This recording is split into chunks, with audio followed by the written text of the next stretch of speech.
The ambiguous artifice. Chapter 8. RL. Remus Lupin had wanted to teach since he was a lonely 11-year-old watching prefects tutor the younger students in the Gryffindor common room. At the time, he'd been too nervous to ask for help himself, even though his potions marks could probably have used the boost, but although he didn't partake of the upperclassmen's services, he still admired their patience and generosity from his seat in a dimly lit corner. Even after he'd, somehow, miraculously, made friends with the kind of kids who sat in oversized armchairs in the center of the bright firelight, Remus often found his gaze drawn to the prefects and their charges. He'd known it was a foolish wish at the time. What were the odds that the ministry would allow him to open a school for werewolves, after all? But he found himself jotting down ideas in a small notebook whenever he heard a particularly well-phrased explanation, or whenever one of his professors gave them an especially creative project or activity. A couple decades later, and that little green book sat proudly on the shelf behind a desk he'd never, even in his most fanciful imaginings, imagined he'd one day lay claim to. The desk itself was piled high with parchment and notebooks of varying sizes and colors. The stacks were arranged somewhat haphazardly, though Remus knew about where everything was. None of the papers were homework assignments, in which Remus put rather little stock, having witnessed the half-baked and entirely dishonest way in which most of his own housemates had completed their assignments in school. Rather, the notes were his own, compiled on each student he taught, in all 7 years, and all 4 houses. He kept tabs on which students answered questions correctly, which students helped their yearmates by whispering answers to them in a tone they, mistakenly, assumed Remus couldn't hear, which students could rapidly cast shields, which students were reluctant to use offensive spells, and so on. He liked to think a good teacher would know his students well, from their strengths and weaknesses to their character traits and ambitions. He tried to take time before and after classes to talk to students, ask them questions, solicit their opinions on how his classes and assignments were received, and address any concerns they had about their own performance in his class. He also made sure to keep a friendly expression on his face throughout mealtimes and in the hallways. Remus knew better than anyone how scary the dark arts could be, and he didn't want any of his students to be too scared of him to get the education they needed to protect themselves. This was easier said, of course, with his furry little problem being common knowledge these days, but Remus could only do so much to mitigate others' prejudice. He had some reservations about being the poster boy for werewolf integration in the workforce, but on the other hand, if not him, then who? It wasn't as though everyone he knew didn't already know about his condition. He'd long since stopped being too ashamed to tell people he met about it. And his face, while not as handsome as someone like Sirius might be, was certainly a good deal more unassuming than that of Fenrir Greyback's, for example. Imagining Greyback's face on a motivational poster for equal rights, perhaps with the man's abundance of hair neatly combed and braided, gave him quite a laugh, and Remus paused in outlining his lesson for the next day to savor the image. Opening his eyes once more, he focused on the columns of names before him. Tomorrow he had the 3rd-year Slytherins, in their last class of Boggart training until the final. He'd separated their names into groups of those students who no longer had any trouble with the Boggart, those who needed a brief mental psyching to get a handle on it, and those exceptionally brave students who, despite having enormous difficulties in grappling with their fears, returned each period to try again anyway. It was somewhat difficult for him to commit even this basic information onto parchment, due to the confidentiality wards. The magic in the wards bonded to memories as they were created within them. Since they were keyed to Remus, they affected the way he remembered events he'd witnessed, but only when he attempted to use the information in some way. If he were just recalling a memory, it was perfectly clear. As soon as he attempted to convey information about the event in any way, even to himself, the recollection became vague. It was clear enough to sort the students into 3 simple categories, though. He told himself not to feel surprised that Draco Malfoy's name, which had recently been moved to the middle group of students, had for a long time resided firmly in the latter column. If Archie likes him, he can't be much like his father, he told himself. He ignored the voice that suggested Archie's judgment of character might have been heavily influenced by his sorting. If I assume all Slytherins are pompous gits without the right to fears and uncertainties, I'm no better than Sirius. He hadn't seen Archie very often since coming to Hogwarts, which he supposed was for the best, at least until the end of term. He had, however, seen him often in the company of his 2 best friends, Miss Parkinson and Mr. Malfoy. Miss Parkinson was a thoroughly brilliant witch, in Remus' estimation, and as charming as any pure-blood heiress ought to be. Remus could easily see why her soothing temperament and playful wit had endeared her to Archie. Sirius' son had grown up around smart, even-tempered females, after all. His friendship with the Malfoy scion was more puzzling. It wasn't that the younger Malfoy wasn't perfectly polite.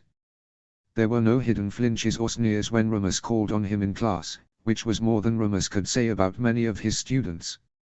He was also quite intelligent, from what Remus could tell. He didn't run his mouth as young boys his age were wont to do, and, when pressed, always had something insightful to say on a given subject.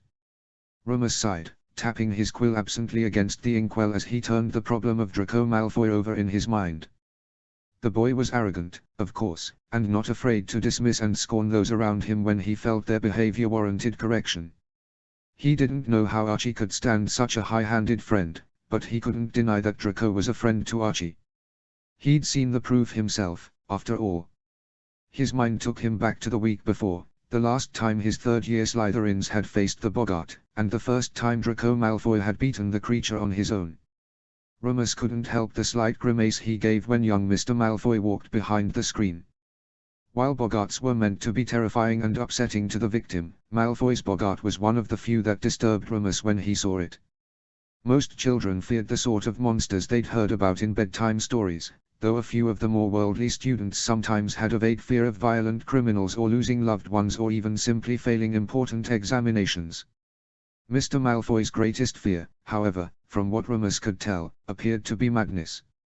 Remus was all too familiar with true madness, the utter loss of mental facilities so debilitating that one cannot even appreciate the horror except in retrospect, or, in the case of Draco's Boggart, from an outside perspective. Why the otherwise confident and poised young man should fear such a thing, it was not his place to guess. His only concern was the difficulty Malfoy had in attempting to overcome his fear psychologically. As the Boggart assumed its now usual image of Draco's doppelganger laughing and crying with hysteria, Remus readied himself to interfere if it, once again, proved too much for the young pureblood. This time, something was different, however. Mr. Malfoy didn't flinch at the sight of his afflicted counterpart. He stood straight, his wand brandished with a sense of confidence that had been missing in his previous session. Remus began to relax, sensing, somehow, that he would not be needed this time. Ridiculous. Malfoy snapped, silver eyes intent with concentration. For a moment, Remus wasn't sure it had worked. The blond boy on the floor didn't stop laughing or rocking himself insanely. Then something else stepped out of the shadows behind the boy and Remus tensed, surprised. It was Archie. The image of his nephew wasn't perfect, but it was at least as solid as the Boggart, and as Remus watched, the image of Archie came around next to the madly muttering Malfoy and sat down beside him. Archie put both arms around the other boy, and the rocking abruptly stopped.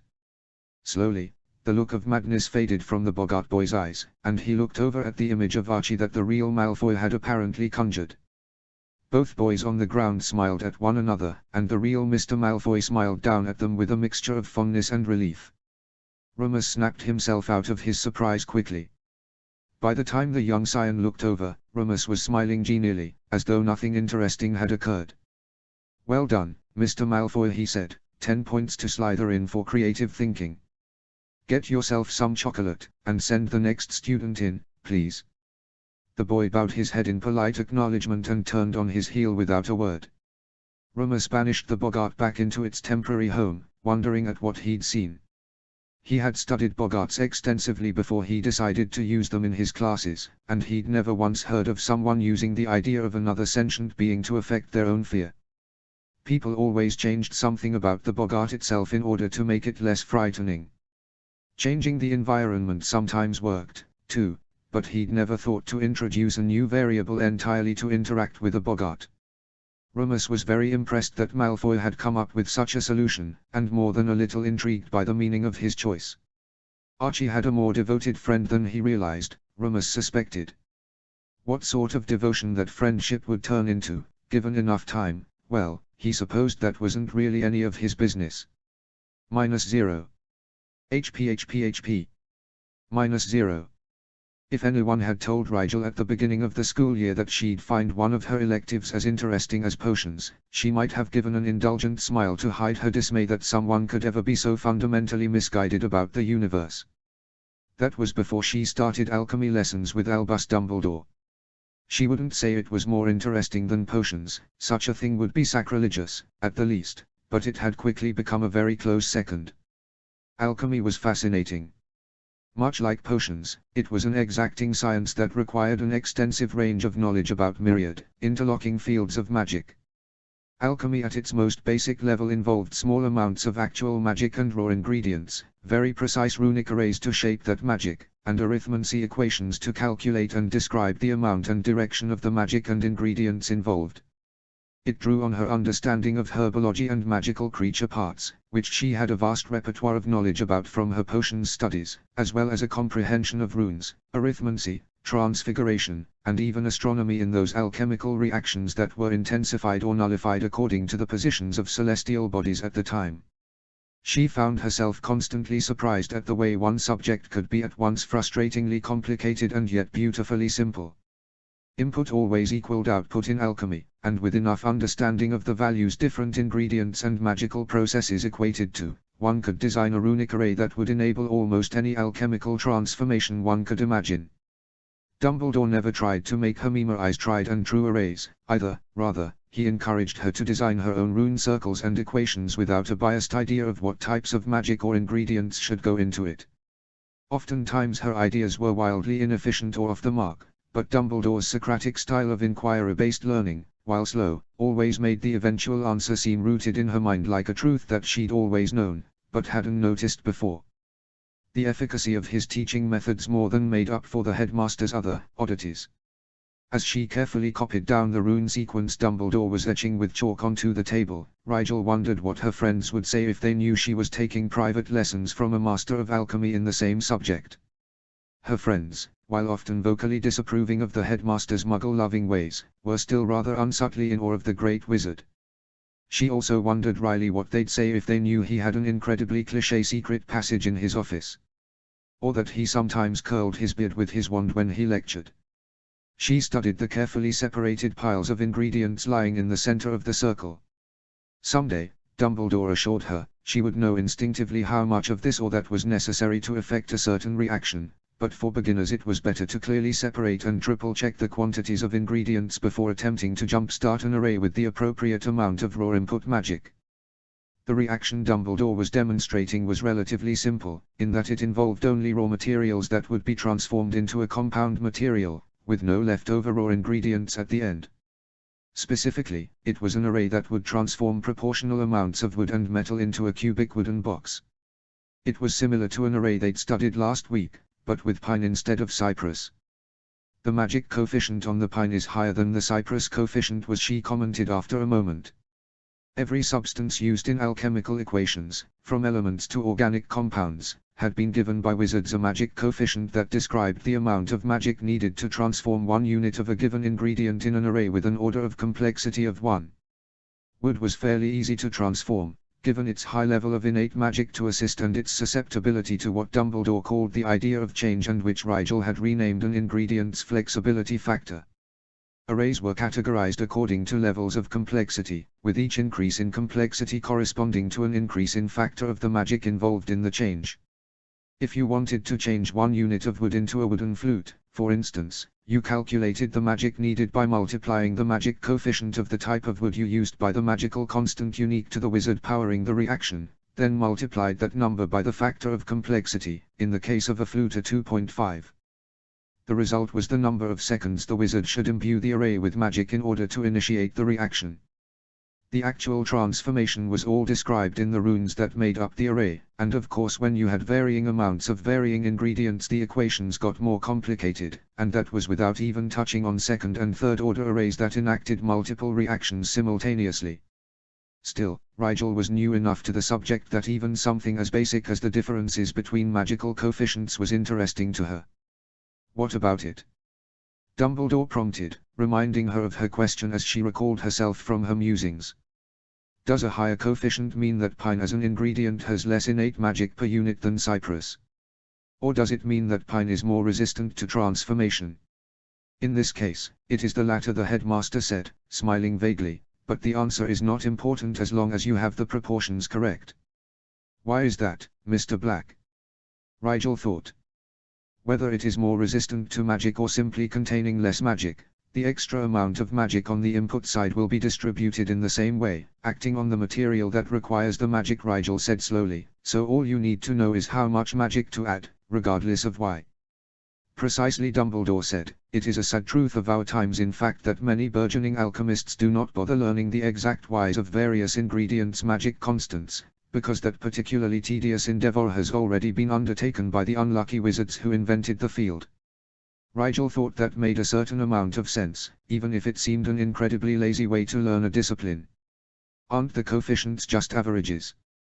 Rigel asked, approaching a theory she'd been mulling over for some time. When I make a potion that calls for 8 ounces of beetle wings, I can tell by smelling the fluid they are preserved in how potent they are, and if I should add slightly more or less of any given jar. If you took pine wood that grew near an incredibly potent natural reservoir of magic, wouldn't its magic coefficient be slightly lower than the average for pine? It certainly would. Dumbledore twinkled happily at her. It will be many years before you are expected to be able to compensate for your ingredients in such a manner, however. Indeed, most students do not even think to ask such a question until well into their second or third year of study. Rigel felt her neck grow hot at the indirect praise, and mumbled, "It's just how I would see a potion, so." So there we see why Professor Snape's recommendation, as stingy as he is with them, is a necessary prerequisite for this subject, Dumbledore said agreeably. At times I think that I wouldn't mind a few more students, but I cannot deny that no student Professor Snape has recommended to me has even fallen short of exceeding my expectations. There are other students, though, Rigel hazarded, setting down her quill for a moment, in other levels, I mean. Dumbledore smiled, just the one, at this moment. Mr. Albright, a 6th-year Gryffindor. Are you acquainted? Rigel shook her head, not that I'm aware. Well, he is an exceptionally bright boy, and very keen on pursuing a mastery in alchemy when he graduates, Dumbledore said, a bit of pride seeping into his voice. You might introduce yourself, if your paths cross. Although your place in this class is of course a secret, I am sure Mr. Albright would be happy to indulge a fellow enthusiast, were you to seek his help on some of the more complicated concepts. I'll be sure to keep my eyes open for him, Rigel said, wondering if she could ask Percy to introduce her. As head boy, he had to know most of the upperclassmen in his house. The lesson continued with her practicing calculations for different types of woods and metals in varying amounts. Dumbledore waved her off to history of magic with a sandwich in hand and many interesting things to think about. -0. HP. -0. Rigel and the other third-year Slytherins were on their way to the Great Hall for lunch later that day when they heard it. Thump, stamp, thump, stamp. Boom. Boom. Boom. What on earth? Tracy Davis gasped, echoing Rigel's thoughts exactly. They all looked upwards reflexively, despite knowing the racket was at least 2 stories above them. Come on. Theo said, picking up the pace, let's check it out. They sped up to just under what might qualify as a run, and soon reached the staircase leading to the Great Hall, at which point the commotion became exponentially louder. Upon reaching the top of the stairs, they ran into a roadblock in the form of a large crowd of students pressed to either side of the entrance hall. Not tall enough to crane her neck over the tops of the other students, Rigel peered between heads and subtly shifted through the throng until she had a clear view of what was happening. The Hogwarts suits of armor appeared to be on parade. Blinking to make sure she hadn't stumbled upon a mass hallucination, Rigel let her eyes sweep the scene. A long line of suits of armor, some of which Rigel realized in retrospect had indeed been missing from their usual stations along the dungeon hallways, stretched along the entrance hall from the doors of the Great Hall to the ground staircase. She could see the queue extending up the stairs, winding about the landings and several more staircases before becoming lost somewhere in the upper levels. The suits of armor were marching to a slow but steady beat of thump, stamp, thump, stamp. Boom. Boom. Boom. Every other step was accentuated with the thump of a pike or spear against the floor, and every fourth step was followed by resounding booms as the suits carrying swords crashed them against their shields as though banging on metal gongs. It made for an unholy racket, but most of the watching students were grinning even as they clutched their hands to their ears. Rigel began to smile when it became clear, from the cheering students and disgruntled but resigned expressions on the staff members' faces, that this was not supposed to be happening. A prank, then, but how on earth had Fred and George pulled this off? As the procession fed into the Great Hall, students began filtering in alongside them, eager to see what all the suits of armor were going to do next. Rigel followed along, catching sight of Pansy gesturing amusedly to a grimacing but nevertheless impressed-looking Draco just ahead of her. She caught up to them in time to hear Pansy say, "And look, they've all got the house colors on." Rigel looked, and saw that the suits of armor, once through the doors, broke regiment one by one and sat down as though just coming in to eat lunch. As they sat, Rigel could see that each had a colored neckerchief tied to the bottom on their helmets that corresponded to the table he or she sat down at. More and more suits of armor marched in, more and more students pouring in along with them, and by the time the last suit of armor sat down at the Ravenclaw table, nearly every student in the school seemed to be crowded along the edges of the Great Hall, watching. "Don't suppose they are going to eat our lunch?" Draco drawled into the momentary silence. Before Rigel had finished smiling at the joke, there was movement once more. A suit of armor from the Hufflepuff table suddenly stood up and waved across the hall. A suit of armor from the Slytherin table, to everyone's surprise, stood and waved back, then gestured in an exaggerated come-over motion. The suit of armor from the Hufflepuff table got up, crossed the hall, and the other suits of armor at the Slytherin table scooted over and made room for it, patting it on the back in a welcoming way. "What is that supposed to mean?" she heard one student mutter behind her. Soon it was clear, however, as more suits of armor began abandoning the tables that corresponded to their neckcloths and sitting with friends from other tables instead. Eventually, all the tables were completely mixed, and then the suits of armor began stomping their feet and pounding their hands on the tables in front of them all at once. At first it sounded like noise, but slowly Rigel began to hear a pattern emerging. "It's the Hogwarts anthem," she said, smiling in appreciation. "What?" Draco snorted. "No, it isn't." "He's right," Drake Pansy said, cocking her head. "Listen, whether we be old and bold or young with scabby knees," several nearby people sang out excitedly. Before long, everyone was singing along to the beat of the armored band. With a round of hearty laughter and cheers to finish off the final verse, the suits of armor stood as one, bowed, and then began an orderly evacuation of the hall, presumably back to their posts throughout the school. As the clamor died down and students finally started to take their seats for lunch, a young voice cried out loudly, "I'm sitting with the Ravenclaws today." "Well, I'm eating with the Hufflepuffs," another voice answered. Two small boys in Slytherin ties, who Rigel recognized as the second-year twins with the perpetually sly expressions, darted from the crowd and raced to the tables they'd claimed without further consideration or ado. "Oh, no," Draco muttered sourly. Rigel supposed it was rather obvious where this was going to go next. A second later the Weasley twins separated themselves from the other side of the hall with matching grins and sat down firmly at the Ravenclaw table with innocent expressions. After that it was organized chaos as students from all houses plopped down at whichever table suited their fancy, giggling and waving to friends across the hall all the while. Draco headed determinedly toward the Slytherin table, but Rigel said lightly, "I think I'll go visit with some of my Gryffindor friends today." "Not you, too?" Draco groaned, rubbing his head agitatedly. "What a mockery." "It's supposed to be fun," Draco Rigel said, shaking her head with amusement. "I suppose it's a good idea for some of us to sit at the Slytherin table, though, have to make the new additions feel welcome, right?" Draco rolled his eyes and turned his back on her without another word. She did notice him smiling tightly at a nervous-looking Ravenclaw who'd taken his usual seat, though, so she guessed he wasn't as annoyed as he let on. In fact, she mused, weaving through the swarm of students, it was probably a lot of work for him to feel anything but excitement and enjoyment at the moment, with so many happy people about. She supposed she ought to be impressed at his tenacity, if nothing else. The headache probably helps, though, she allowed mentally. When she passed the Weasley twins on her way to the Gryffindor table, she slowed down to give them a congratulatory grin. To her surprise, however, they both shook their heads at her in bemused defeat. Raising her eyebrows, she wondered who was responsible for this enormous prank if not the Weasley twins. Her mind went back to the incident at last year's going-away feast.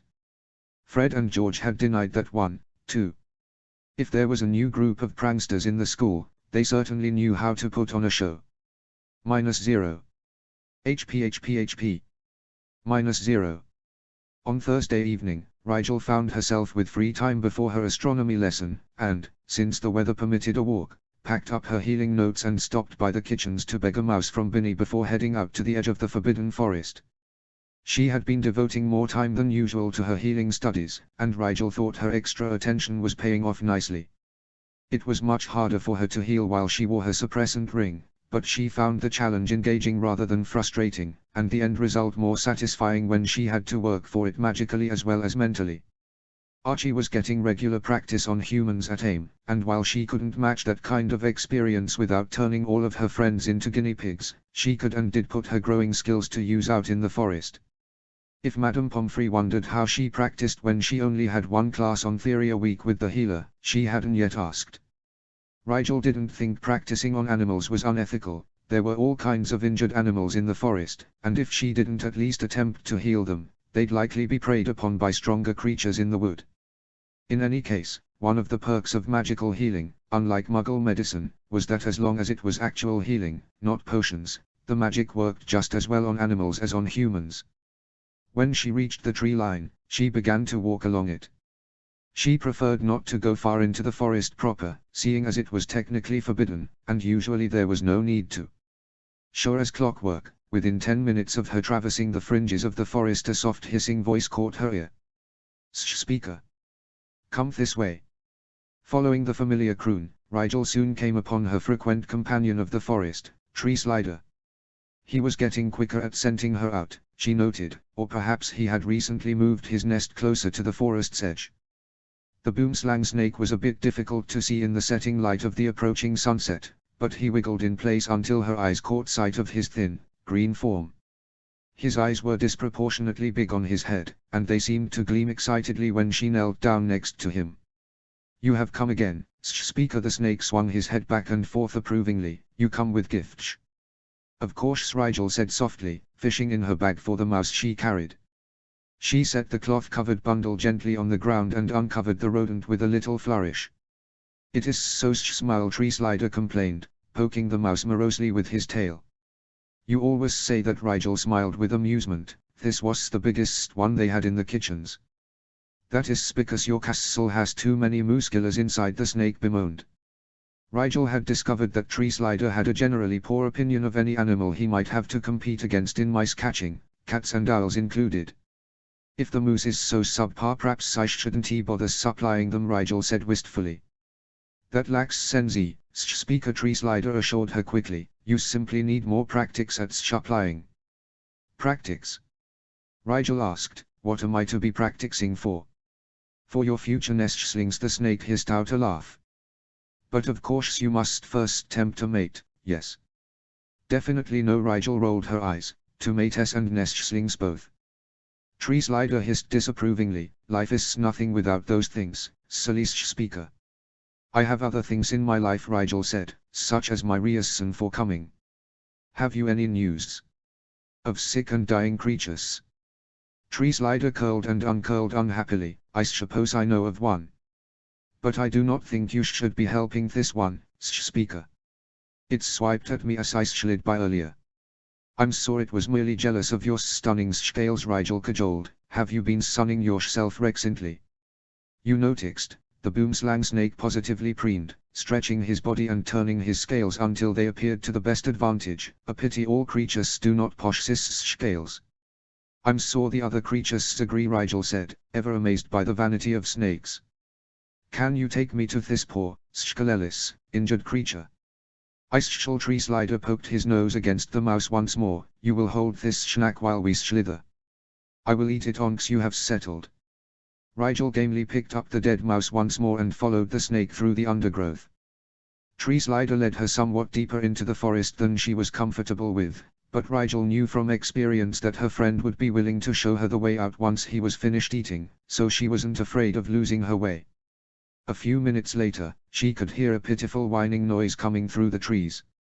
As they rounded a particularly large trunk, Rigel caught sight of a huddled lump of fur shivering in the leaves. Suppressing the urge to coo at the wretched thing, Rigel approached the animal slowly, saying, "Hey there, little one." Its head snapped up and Rigel had to smile at the mournful look it gave her from its big puppy eyes. It was a baby crab, and when Rigel squinted at its neck, her suspicion was confirmed. A tattered yellow ribbon marked the crop as Hannah Abbott's. "How'd you get all the way out here?" she murmured, reaching out her fingers for it to sniff sadly at. She sat down beside the little pup, and when it tried to stand and move toward her, she saw its left forepaw collapse beneath it. Before it could finish yelping, Rigel scooped it up gently and deposited it on its back in her lap. "How long has it been sitting here, tree slider?" Rigel asked, wondering if Hannah was looking for it. "Not so long, as it hasn't been snacked on yet," the snake said, a bit unkindly. "It is stupid for wandering this way. So many stupid animals in your castle, more and more wandering this way of late." Ignoring the grumbling snake, Rigel got her wand out of her pocket and whispered almost to give herself some more light. The dying sun didn't penetrate the thick leaves very well in this part of the forest. She carefully extracted the crup's injured paw and examined it. There was sticky red blood covering the soft pad, and Rigel suspected the pup had simply stepped on something sharp. Still, she examined the joint and bones of its leg just for the sake of professionalism. Once assured that the only injury was a flesh wound, Rigel began softly cleaning the blood away to look for the source. The crup whined as she revealed a fairly large gash between two of its toes. Shushing it absently, Rigel bent her mind to the task of healing. As she ran her wand along the cut, she imbued her magic into the area around it. The flesh knit together under her watchful gaze, first into a bloody scab, then fading to light pink scar tissue before smoothing out into soft, unblemished skin. She debated trying her hand at regrowing the fur there, but decided she wasn't confident enough with that spell just yet. She might overdo it and end up making the poor pup look like a miniature wolf. The crup attempted to lick her face happily as she stood up with it in her arms, but Rigel avoided its slobber while turning to see if Tree Slider had finished his meal. The boomslang snake was nearly comatose with happiness, it seemed, curled around the awkward bulge in its stomach. "I suppose you want to sit off once more," he hissed, stirring blearily. "Thanks, friend," she said, following the sluggish snake toward the edge of the forest. Before long, she could see the end of the forest up ahead. Night was setting in, with just a deep orange glow to break up the shadows. "See you next time," Speaker Tree Slider said, swaying his way back into the forest contentedly. Rigel smiled after him. He was an amiable snake, despite how prickly he pretended to be. As she emerged from the forest, a cracking sound further along the tree line caused her to freeze, listening intently. Anything big enough to make a sizable branch snap was something she should definitely try to avoid. Why would something that big be so close to the castle, though? As far as she knew, the greater denizens of the Forbidden Forest preferred to lurk in the deeper, darker expanses. After a moment of intense listening, however, she heard a soft whistling noise coming from the same direction. Relaxing, she wondered who was taking a walk so close to dusk. Then she realized the person wasn't whistling a tune, but making the high-pitched noise to call something. "I guess your owner is looking for you," she told the crup, scratching it behind its ears to keep it from leaping down. "It would be better if it stayed off its foot for a day or so." "Over here," she called out softly, starting toward the whistler. There came the sound of rustling, and then the whistler rounded a tree just ahead of Rigel. It wasn't Abbott, to her surprise. "Blaze," she said, slowing to a stop, "what are you doing out here?" "Rigel," her friend sounded completely nonplussed, "I thought you were in your lab tonight." Rigel shook her head, "I'm not always in there, you know." Apparently, Blaze said, a smirk on his dark face, searching for potions ingredients. "Just taking a walk," she huffed out a laugh. "I heard this one yelping, though, and got a little sidetracked." "Were you whistling for it?" Blaze's teeth flashed white in the growing dark. "Yes, I was. I didn't think I'd actually find it, but..." He trailed off, shrugging sheepishly. "I overheard Hannah crying at dinner. She's worried sick over this thing. Said this is the third time it's run off in the last month, but this time she couldn't find it anywhere in the castle." "So you thought you'd find it for her?" Rigel asked, smiling slightly. "I guess you two are friends, now." "Something like that," Blaze said, frowning. "Is it injured?" "You said it was yelping." Ah, it was, Rigel said, now giving her own sheepish shrug. I think it stepped on something sharp and tore its paw open. I healed the gash, but the fur will take a little while to grow back in, so you'll have to explain that to Hannah. Tell her to make sure it doesn't run around too much for the next 12 hours, as well.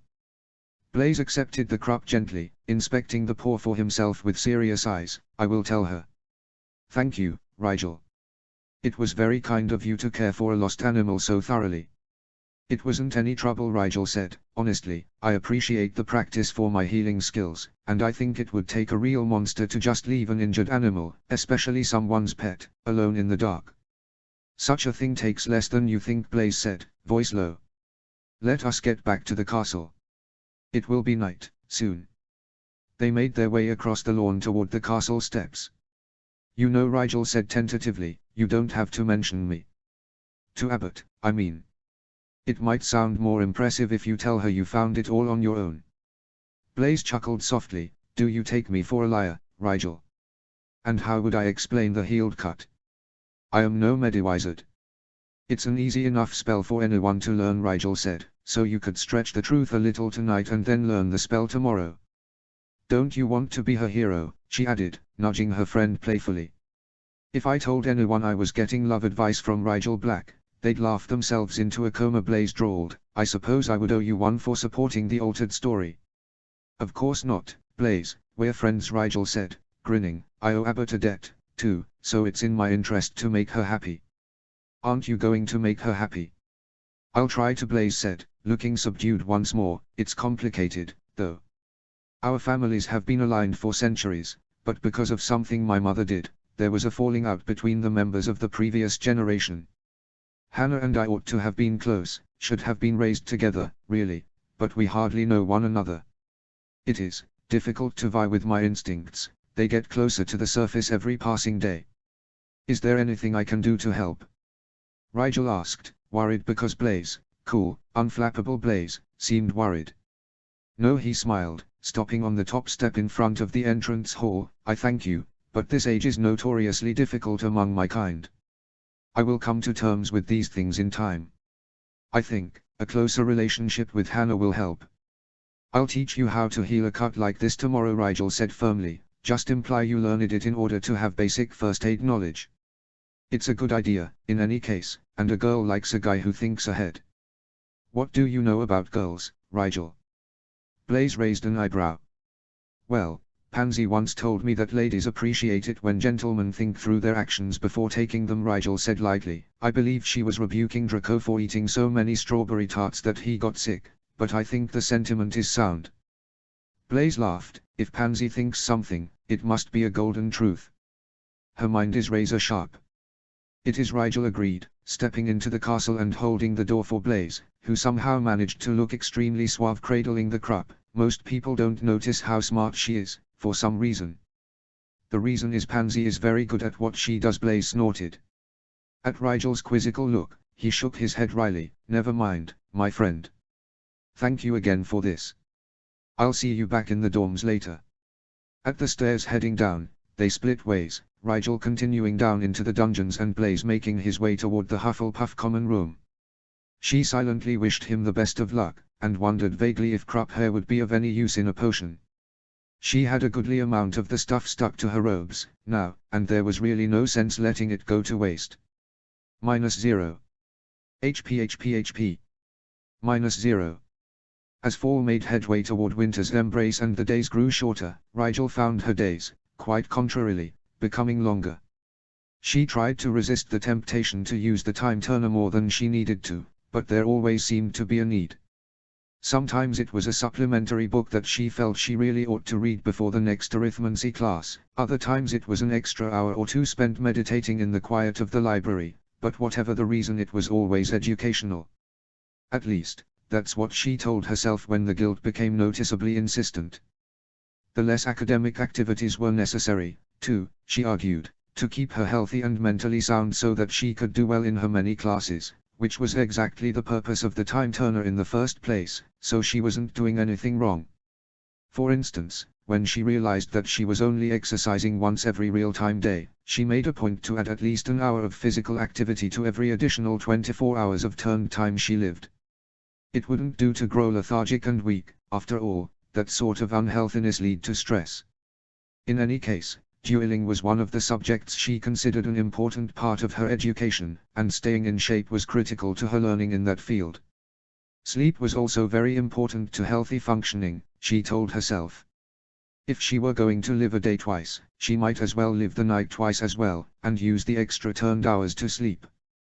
In this way, she could, for instance, live all of Thursday normally, sleep the night in her room, then turn back a full 24 hours to Thursday morning, work on brewing or studying in the room of requirement, sleep there overnight, then sneak back into her room in time to wake with Draco for morning exercise on Friday.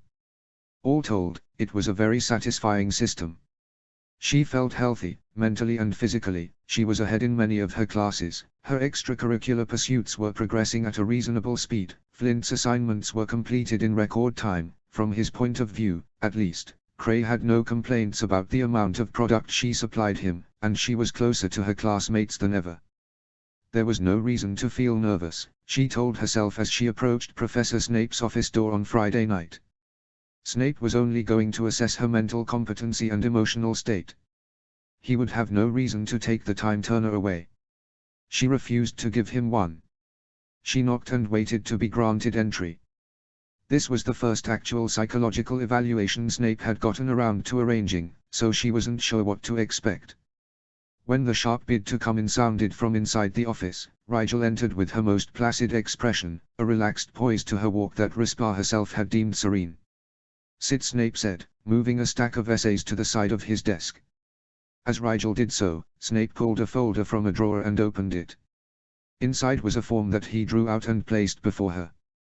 At the head was a crest that she was familiar with, having seen it on a politely worded letter addressed to Harriet Potter not long ago.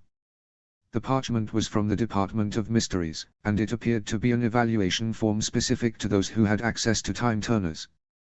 There were places at the top for the subject's name, age before using the time turner, reasons for use, frequency of use, noticeable side effects if any, including signs of obvious aging, which was a checkbox of its own, and so on. Rigel filled in the top portion herself, then passed it back to Professor Snape, who she supposed was the evaluator responsible for conducting the psychological interview and reporting in the blanks that made up the latter half of the form. To clarify, you have noticed no obvious side effects from your usage of the time turner, including but not limited to disorientation, dizziness, nausea, loss of memory, or a sense of the surreal? Snape asked, sounding very much like he was reading from a particularly dull essay on frog spawn. None, Rigel said. It works just as you said it would, Professor. Good. Snape scanned the form for a moment, then looked at her piercingly. You noted that you use the time turner 5 hours each day, including weekends. Approximately, Rigel said, lying through her teeth. On days like Tuesday, it's closer to 9 or 10 once I include time spent doing homework and preparing for lessons, but other days, like weekends, I don't need to turn as much to keep up with work. Are you adjusting your sleep cycle appropriately to account for the differences in awake hours? Snape asked, frowning. I am, Rigel said. The sleep cycle adjusting potion turned out to be very easy to tweak, so I can lengthen or shorten my sleep cycle day to day.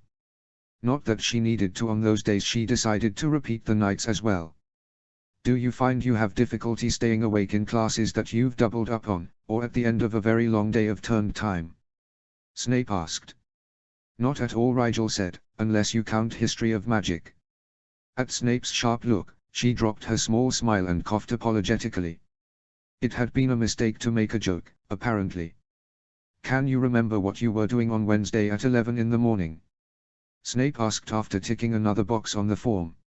I was in Transfigurations, taking a quiz on the different methods of animate to inanimate transfiguration, Rigel said. I was also with you in Lab 1, rebrewing a memory restoration draft for the 3rd time. Very good, Snape said, moving his quill down the form. Is there anyone who might have noticed your use of the time turner thus far? Anyone asking suspicious questions or making accusations pertaining to your workload or schedule? Not that I know of, Rigel said. The only class someone might notice a discrepancy in is magical theory on Tuesdays.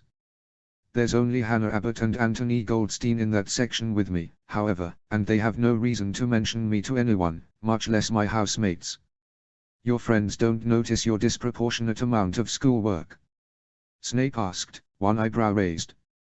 I'm known amongst my peers for having academic interests beyond classwork, Rigel said carefully. No one thinks it odd anymore that I study all the time. It helps that they're all busy with elective work, too. Snape inclined his head and moved on. Do you feel at all disconnected with reality or tempted to abandon your present life to one of quiet solitude in the folds of time? Excuse me. Rigel blinked. They couldn't be serious. Just answer the question, Snape said, sounding aggrieved, and in the future expect that anything pertaining to the Department of Mysteries will be cryptic and likely eccentric in nature. Many believe they are intentionally anomalous. No, Rigel said, her lips quirking, I don't feel at all tempted to retire from reality. As you appear to be in good health and of sound mind, I am concluding this interview unless you have anything relevant to add, Snape said, poising his quill above the signature line expectantly.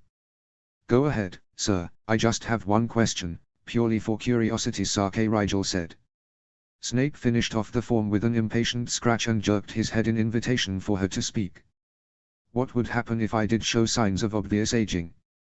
Rigel asked, would I take a de-aging potion to compensate? Snape tilted his head considering, possibly. I'm not sure what the standard procedure is, but you are unlikely to necessitate it. At this point you should be no more than 9 or 10 days older than your classmates. Unless you greatly speed up your usage, you are unlikely to experience an acceleration in aging significant enough to cause notice. Rigel nodded, knowing that with the modified polyjuice in effect no one would notice even if she aged twice as quickly. She would notice, of course, as her monthly courses came more often than 30 days now, but she had decided that was actually to her advantage. Now the symptoms that came along with her period, like fatigue and stomachaches, wouldn't be noticeably regular. If anyone thought to count the days she was tired or, in the case of someone like Remus, smelled slightly off, it would seem largely random. It was interesting nevertheless to consider the possibilities. She wondered how common time turner usage was, that there were procedures in place for all possible contingencies. If she did find out how the ministry handled accelerated aging, maybe she could make use of their method when the summer came and her polyjuice needed to be reworked. Snape dismissed her after asking a few questions about her new electives, and Rigel bade him good night as she stepped into the hallway. A few minutes later for Rigel, she passed through hallways lit by the midday sun. She wasn't worried about anyone seeing her on the way to the room of requirement, all her classmates were down in herbology at the moment. If she hurried, she might finish the rest of the blood replenishers for Burke's order before dinner. -0. HP. -0. Saturday morning there was a great deal of ruckus in the Great Hall. It was always noisier on the weekends, with everyone more relaxed and optimistic about the day, but Rigel thought she could detect an extra level of exuberance in the air as she stirred raisins into her oatmeal. What's all the fuss about? She asked, addressing the table with a gesture that encompassed all the laughing, shouting kids around them. You're kidding, right? Theo asked, a smile tugging at his cheek. You know he isn't, Millicent said, rolling her eyes. I appear to have missed something obvious, Rigel said to no one in particular. It's the first Hogsmeade weekend. Theo said, a full grin now stretching his features, and we're third years, in case you've forgotten. We get to go. Rigel had known that third years had Hogsmeade privileges, but she'd somehow never applied that knowledge to herself. She'd been to Hogsmeade before, of course, but she supposed it would be a nice break from the Hogwarts grounds. She could restock at the apothecary, too, which would save her from needing to order supplies before the winter break. You did get your permission slip signed, right? Blaise asked, gazing shrewdly at her. Rigel felt her heart thud as she realized she had no idea whether Sirius had signed it or not. She vaguely remembered Archie commenting on it as they went through one another's school papers on one of the long summer afternoons. She recalled that he'd set it to the side, but... I think so, she said slowly, I guess I should look for it. Your father probably mailed it in. That was part of the directions, Draco said, chuckling a little. He didn't seem to be feeling the strain of so much excitement around him, though Rigel thought he was merely getting better at hiding the effects his gift had on him at the same rate he was getting better at controlling it. Maybe, Rigel said, hoping that was the case. It would be a shame to miss spending the day with her friends because she'd been too absent-minded to ask Archie about a simple form. Just ask Professor Snape if he received it, Pansy suggested. Right, she said. Catching sight of Snape getting up to leave the hall, Rigel wiped her mouth with a napkin and hurried to stand. Be right back, she said. Snape, noticing her approach with his usual inability to miss anything in his sphere of perception, stopped just outside the doors. Yes, Mr. Black, he said, are you not eager to be away with your friends to Zonko's and its ilk? I am. Rigel smiled, knowing that most of his sardonic tone was affected in this instance. I came to double-check that you'd received my permission form. Can I infer from your question that I am allowed to go? You may, Snape said, one eyebrow raised aloofly. Your father didn't tell you he'd sent it in. He probably did, Rigel said, affecting a sheepish shrug. I must have forgotten. Thanks, Professor Snape. She left at his nod, returning to her friends. She didn't notice her professor's puzzled frown following her back to the Slytherin table. So you're coming? Draco asked as she sat back down. Apparently, Rigel said. Where should we go first? Shopping first, Millicent said, looking excited, then the 3 broomsticks for lunch. Then more shopping. Why are we going again? Draco asked, nudging Rigel conspiratorially. To hold things, apparently, she said, playing along. That's what you get for going stag, Theo said, radiating smugness. What's that supposed to mean? You've got a date? Draco demanded. Is that why you've been acting like a peacock all morning? I haven't. Theo protested. Seeing Draco's smirk and Rigel's own admittedly curious look, he added, Blaise has a date, too. Theo's bid, while clumsy, was certainly effective. Blaise. Draco nearly choked in his surprise. Rigel privately thought he ought to stop relying on his gift to tell him things about the people around him. Clearly he was missing more concrete observations if he was caught that flat-footed. Even Rigel could tell Blaise was dressed especially nice that morning. She hadn't put much thought into the information, but Draco would have, if he'd noticed. I asked Hannah to meet me at Wizard's Waifs, Blaise said, smiling slightly. I thought her Krupp's ribbon looked a little frayed, and offered to replace it with a yellow collar from the shop. It's hardly a date. Rigel ignored the small puddle that had just formed in her gut, suspecting that if she dwelled on it her face would look something like Millicent's, which was currently doing a silent impression of the word R. That's very sweet, Blaise, Pansy said, seeming impressed. Thank you, Pansy, Blaise said. It's not nearly as sweet at Theo's date, though. Where were you taking Padma Patil, again? Madam Puddlefluff. Puddifoot's, Theo muttered, looking distinctly less smug. Rigel thought it served him right for trying to throw Blaise to the Thestrals like that. I'm sure you'll have a lovely time, Pansy said, not quite stifling a smile. They finished breakfast and set out toward the carriages with grins all around. Rigel couldn't remember the last time she and her friends had done something novel. She could see why the weekends at Hogsmeade had become such a successful tradition. Millicent, Draco, Pansy, and Rigel took a carriage together. Millicent and Pansy set about planning which order they should visit shops in, taking into consideration such things as likelihood of crowds at various times, leaving heavier purchases for after lunch, and so on. Draco insisted they visit Spintwitch's sporting supply. Where do you want to go, Rigel? Oh, didn't I tell you? Rigel said airily, I actually have a date. Very funny, Draco deadpanned, not looking the least bit impressed. It isn't entirely outside the realm of possibility, Draco, Pansy said, a sly smile on her face. Rigel is quite good looking, and very smart. Draco snorted, like that's the issue. I think I'm insulted, Rigel said lightly. You aren't either, Draco said. Damn empathy. Tell me you're interested in someone romantically and I'll eat my tie. Rigel had to concede that point to her blonde friend. She certainly had no interest in romance of any kind. When Draco continued to stare at her, she raised a questioning eyebrow at him. He shook his head as though dispelling a ridiculous thought, and said, You don't care where we go, then? Apothecary, she said quickly. We might have guessed, Pansy said, not unkindly. Zonko's, she added, knowing Remus might ask what she'd picked up in town when he saw her next. They didn't interact much outside of class, just friendly waves in the hall and the occasional quick exchange between classes. It helped that Remus and Archie had never been as close as Harry and Remus were. It also helped that Remus seemed to be keeping a professional distance in deference to his new position.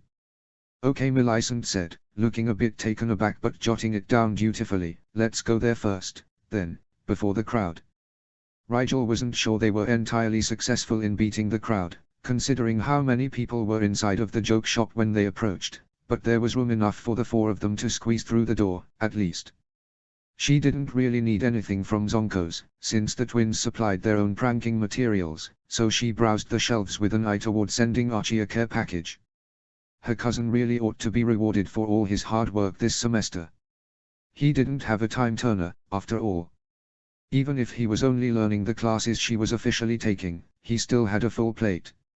She picked up a few tins of colored sneezing powder that turned invisible upon contact with skin, at least until that skin came into contact with water, at which point the powder condensed into a colored goo that was nearly impossibly to scrape off.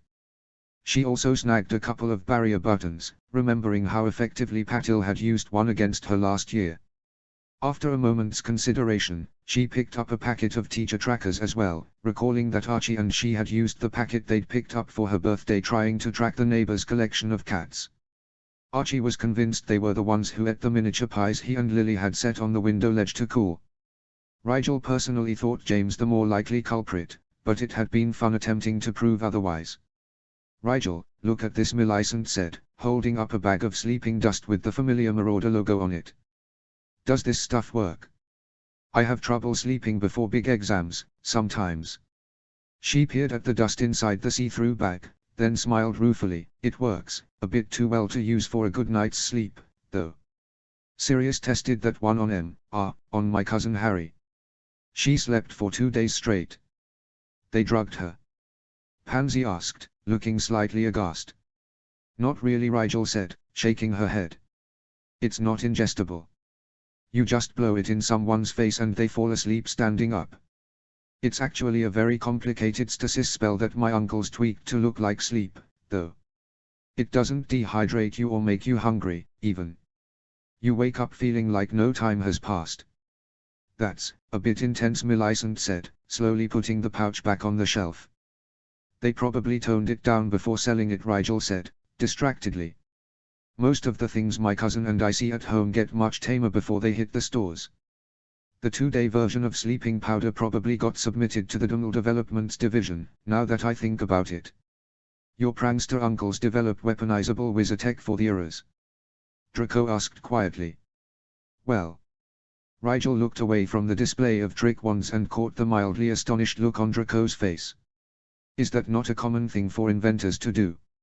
All wizards who work in experimental magic need a special permit to even attempt projects that might have dangerous uses," Draco said seriously. "It's extremely difficult to obtain one, though. The hoops the ministry makes people jump through are ridiculously involved." "Really?" Rigel hadn't known that. As long as she could remember, experimental magic had been a normal part of her family's everyday life. Her mother tested experimental products and spells that her company was contracted to certify as safe, and her uncles all had a hand in designing and reworking Marauder products. When James and Sirius casually discussed which versions of what products would be safe to mass distribute and which would have potential for a development, it seemed natural to her. Was experimentation truly so uncommon in the wider wizarding world? "How can you not know that?" Draco asked, frowning. "I suppose it's easy for the Hedera to get permits for his joke products. Never mind all the witches and wizards whose applications get turned away by the screening board every year simply because of the nature of their magical heritage." Dark wizards, she realized he meant.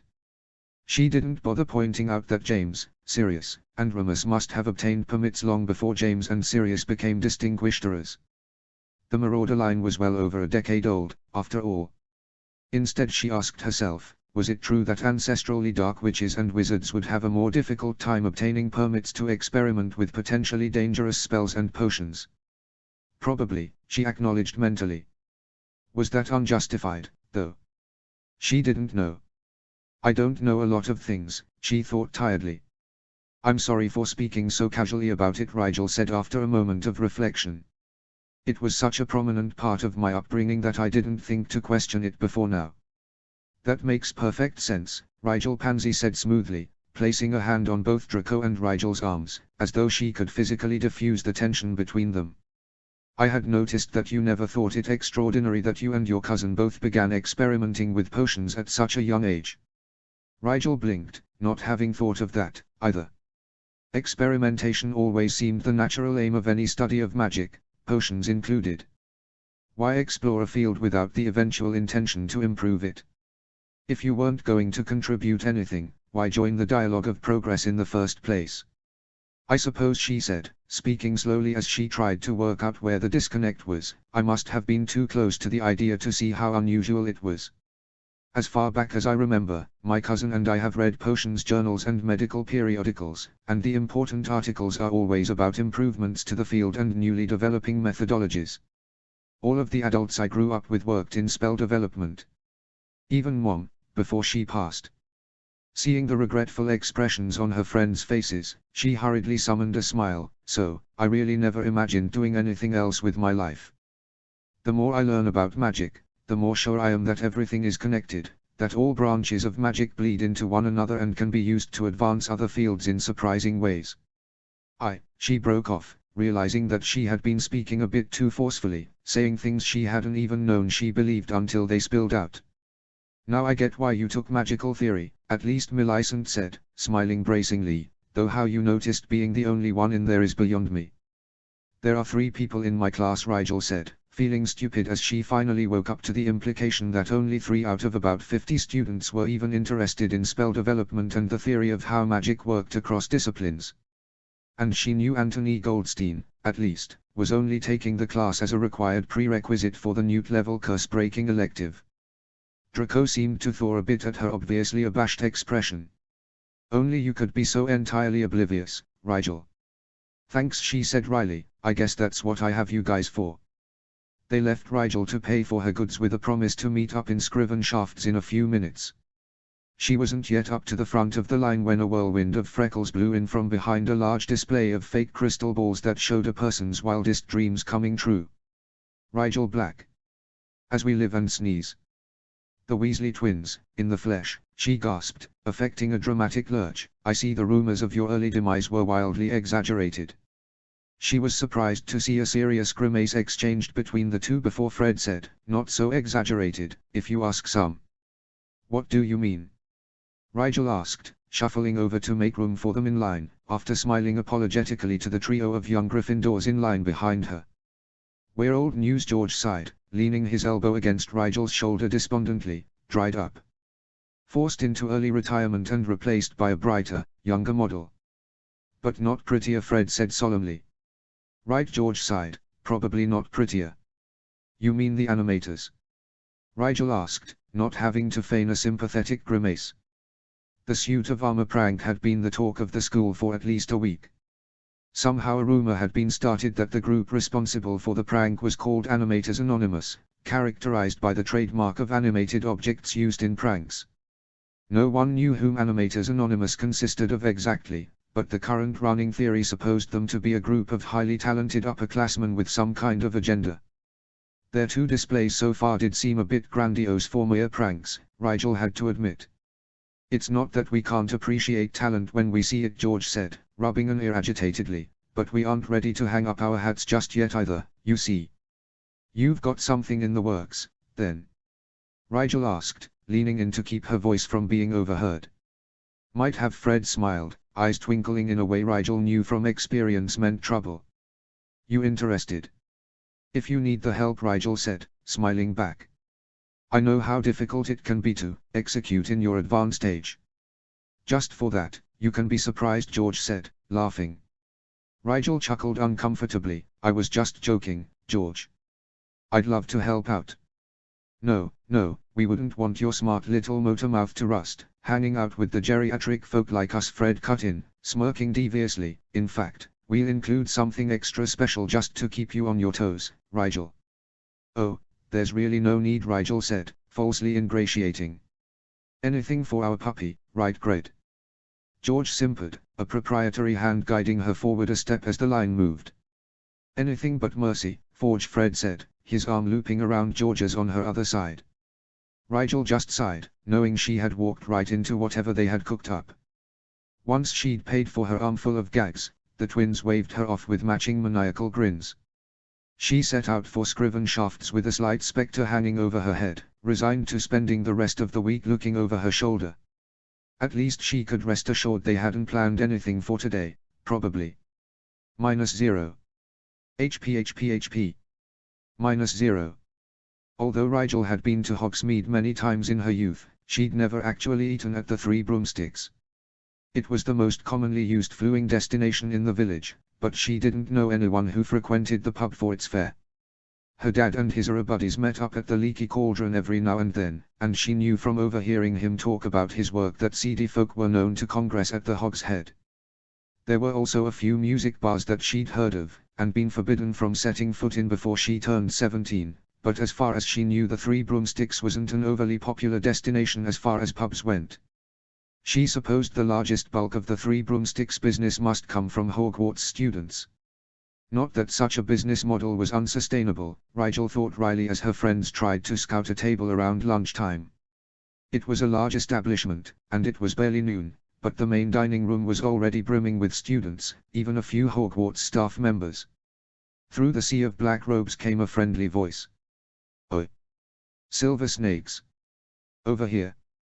Adrian Pusey called out from a large table by one of the windows. "He can't possibly be talking to us," Draco said, looking away in embarrassment. "Oh, he's definitely talking to you three," Millicent said. "Don't you know what people call you behind your backs?"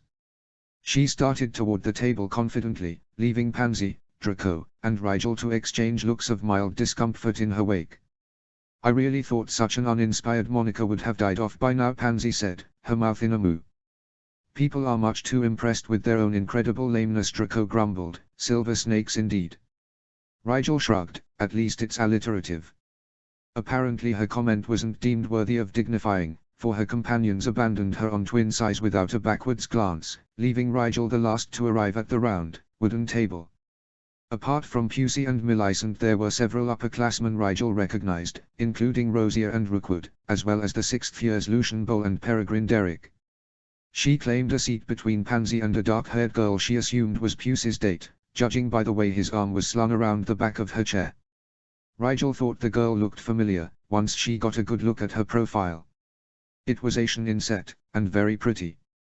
She couldn't put her finger on it, however, until the girl turned to her and said, "It's been a while, Rigel, or is it ready?" "Miss Chang," Rigel said, smiling to hide her embarrassment, "you look exceptionally well, today. It seems this past year has agreed with you." "Careful, Rigel, that's my date," Pusey said. "I'll feel intimidated if you don't explain how you know each other now." Dismissing the idea that a 5th year like Pusey could ever be intimidated by someone as unassuming as herself, Rigel simply shook her head. "We met in the library in my first year. It's a credit to Miss Chang's memory that she was generous enough to remember me. How could I forget the boy who appeared in my mind to save me from the sleeping sickness?" Chang said, shaking her long hair back with the sort of effortless grace that Rigel had never managed when her own hair had been long. "I'd forgotten," Pusey said, though his interested glance told Rigel he probably hadn't.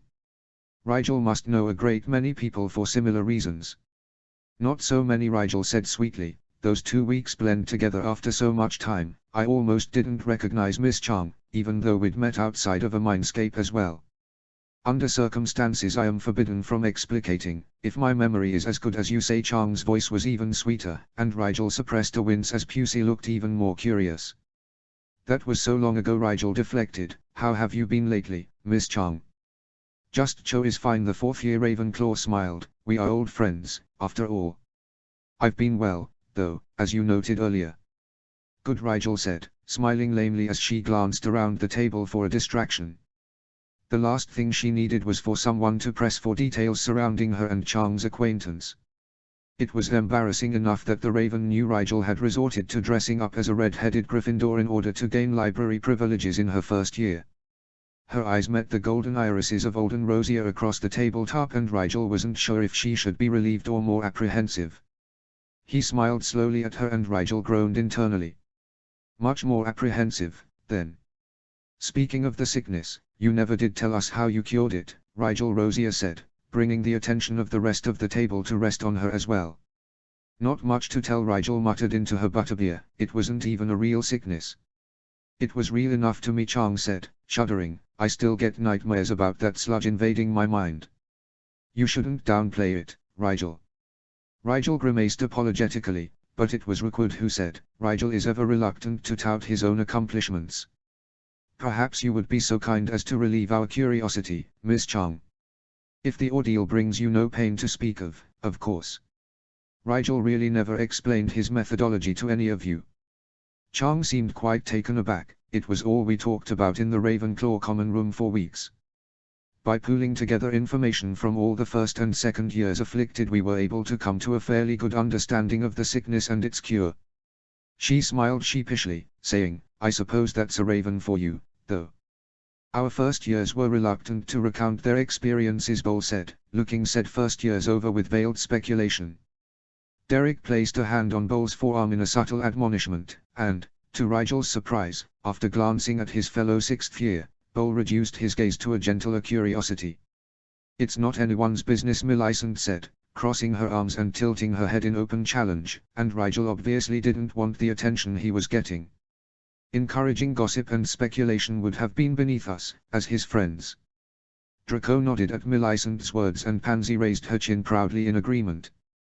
Rigel felt something warm blossom in her stomach at such a staunch defense. Theo and Blaise must have gone along with it as well, if none of the upperclassmen were any more well informed about the sickness than they had been 2 years ago. She truly didn't deserve her friend's loyalty. When Draco glanced at her with a knowing smile tugging at his lips, Rigel belatedly tamped down on the feeling as best she could. Having amazing friends was all well and good, of course, but there was no need for them to become smug about it. I didn't realize you wanted the cure kept quiet, Rigel Chang said, apology in every syllable. None of us would have talked about it if you'd asked, it's the least we owe you. Now she felt like a churlish villain. It's all right, Miss Cho, I mean. I don't talk about it simply because it seems uninteresting to me. I wouldn't deprive the ravens of satisfying their curiosity, I have learned my lesson on that count, at least. As she'd intended, the reference to what Chang had told her about the enduring tenacity of a curious Ravenclaw drew a relieved laugh from the older girl. Then you no longer intend to deprive the rest of us, either? Rosier asked smoothly. Noting that the older Slytherin was rather like a dog with a bone on this subject, Rigel decided to give in as gracefully as she could while backed into a corner. There shouldn't be any harm in telling people now, anyway, over a year after the clamor about the sickness had died down.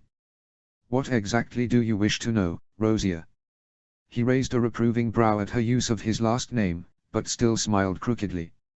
Everything, of course, he said, but let's start with the ability apparently unique to you that allowed you to, as Miss Chang put it, appear in her mind.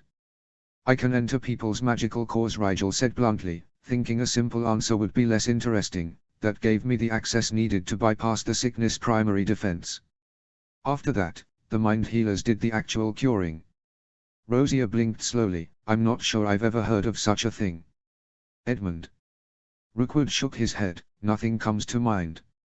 I'm no expert in the mental arts, however. It shouldn't be possible, Bole said, drumming fingers on the table in thought. Chang leaned forward earnestly. It's true. Rigel came into my mind through my magical core, and exited the same way.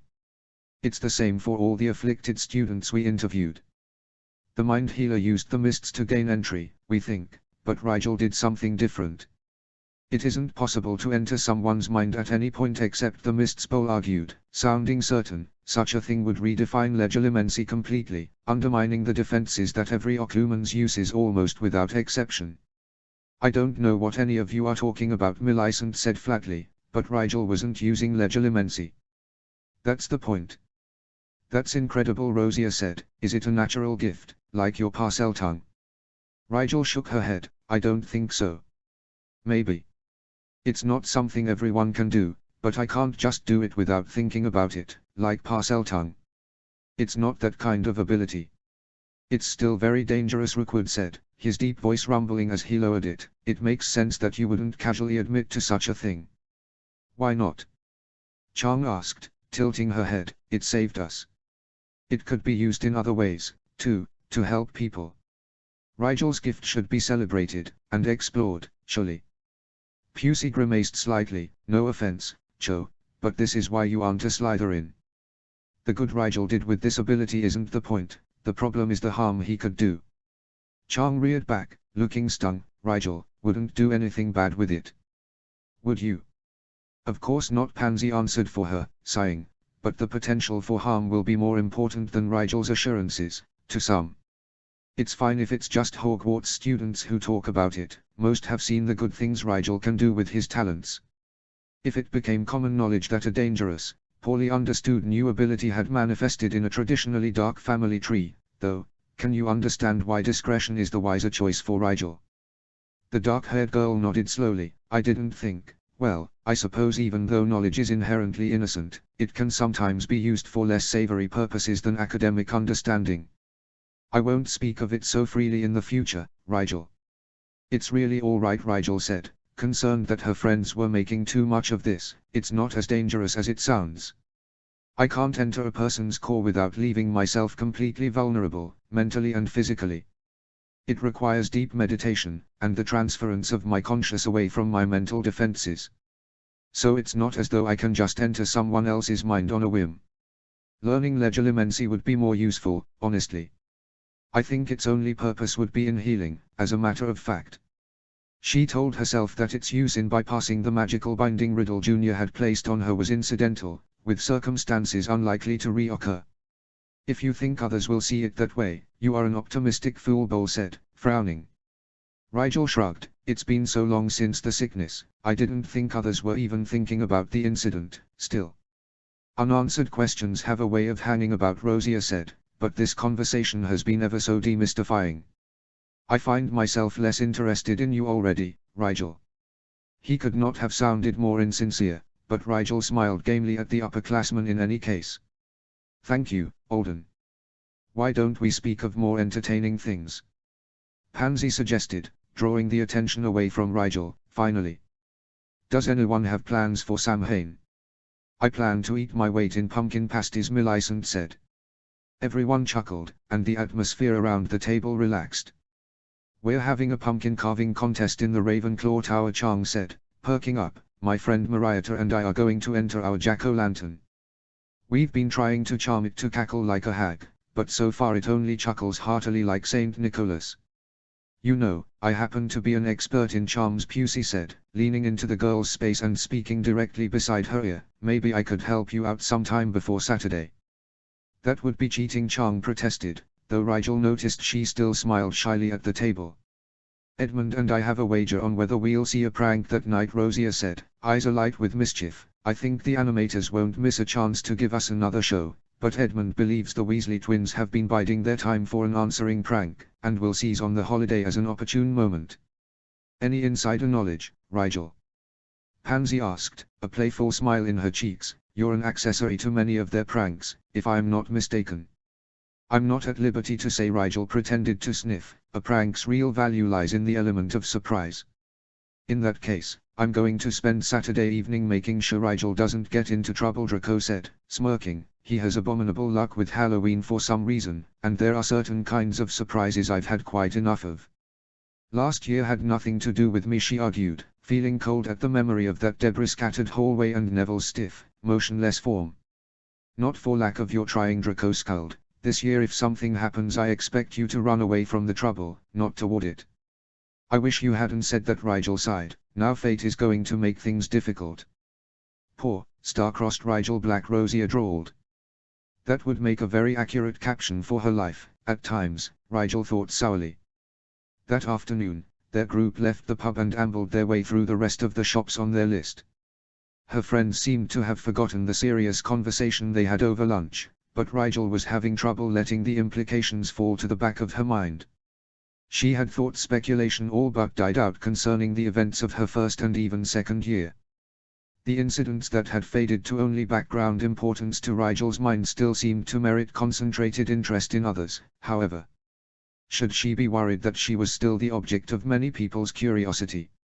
It was natural to wonder, she supposed, and things probably seemed more fascinating to people who didn't understand all the underlying facts, but should she work harder at seeming inconspicuous? It couldn't hurt to try, surely. She didn't know what more she could do, though. Her day-to-day routine was about as boring as she could make it, for someone with a complicated double life and a time turner, that is. -0. HP. -0. On Wednesday morning, Rigel received a packet from Archie with several letters enclosed. She tucked it into her bag to go through later, guessing at least one of them was an order list from Cray. He was due to start transitioning some of his stock to winter-appropriate potions like cold cures and warming solutions. When she took a moment after lunch to sift through the packet before turning back for her morning potions lesson with Snape, Rigel noticed that in addition to the letter from Cray, there was one from Leo as well, and a very thick envelope with Archie's handwriting on the outside. Inside that envelope was a letter from Archie himself, and a letter that seemed to have come from the Department of Mysteries. Suppressing a groan, Rigel ripped open Archie's letter quickly, wondering what the Ministry could possibly want from her now. Higher cause. How's Hogwarts? I bet it's cold already. Just know that while you're bracing yourself for winter's worst up there, Hermione and I will be basking in fall's gentle embrace for a few more months. Thanks so much for the notes you sent me, with things so clearly explained. I understand a lot more about that potion I mentioned now. It's really gotten my potions teacher off my back. Some people are just easily pleased, I guess, not everyone, though. Remember that annoying request I got a little while ago? It seems my reply wasn't quite enough to appease them. What do you think I should do now? You know I value your input in these sorts of things, I just hate disappointing people. I know Halloween is coming up, and all I'll say is be careful. Your luck is rotten this time of year, so try to do as many boring, harmless things as possible. No broomstick riding or dragon baiting for at least 2 weeks. Everything is going swell, here. The amount of classwork we have this year is a little amazing. I'm afraid some of my extracurricular studies may not get my full attention until the winter holidays. I've still found time for a little side project though. You can't see it, but I'm winking at you very smugly. Just wait until you see what I've been working on, it's gonna completely change the way you see me. As in, I'll be so awesome you don't even recognize me. Stay warm. And try to send more letters to your dad, will you? My parents mentioned he seemed kind of distracted, since we left for school. With love. Harry. Rigel tucked Archie's letter away with a frown and opened the letter from the Ministry next. To her relief, it wasn't anything threatening. The Department of Mysteries thanked her for the notes and samples she'd sent, and politely requested notes and samples on any similar potions she had been experimenting with. She wondered if they'd gotten wind of the modified waitlist draft Harry had given to Thompson during her internship. It was possible the Guild's safety division colluded with the Ministry at times. Or perhaps they wanted the counter potion, she thought wryly. To be on the safe side, she decided to send samples of the modified waitlist draft, the shield-disrupting potion, the hair-changing potion she'd been working on with Archie, and the few other shaped-imbuing projects she'd started working on peripherally in between the internship's conclusion and her 13th birthday. She thought it was a bit rude to ask for a potioneer's notes and findings on projects that hadn't been vetted and published by the Guild, but for all she knew this sort of thing was common when dealing with experimental fields. Judging from what Draco had said in Zonkos, Rigel was probably lucky no one had demanded she get licensed for the potions she experimented with over the summer.